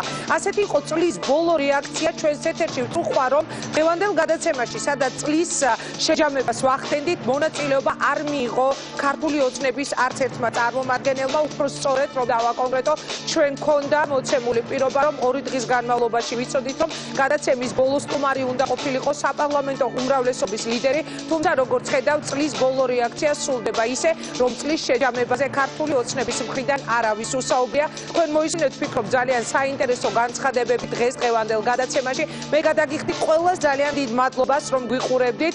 ეს იყო ბოლო რეაქცია ამ სეზონზე, რეაქცია გემშვიდობებად. ერთმანეთს შევხვდებით უკვე ახალი წლიდან 2015 წლის ზუსტად 30 იანვარს, ისევ პარასკევს, ისევ 22 საათზე რეაქცია გემშვიდობებად. მე კი არ გემშვიდობებით, ჩვენ ერთმანეთს შევხვდებით კვირას საღამოს 8 საათზე და აქვე შემიძლია დაავანონსო, რომ ისეთი იმედის კვირა, რომელიც გელოდება ძე საღამოს 20 საათზე ჯერ ეთერში არ გასულა. ასე რომ დაგველოდოთ, შევხვდებით ერთმანეთს კვირას. კარგად ბრძანდებოდეთ. დიდი მადლობა, რომ გაგვიძელით მთელი სეზონის განმავლობაში და რომ გვიყურებდით. ნახვამდის.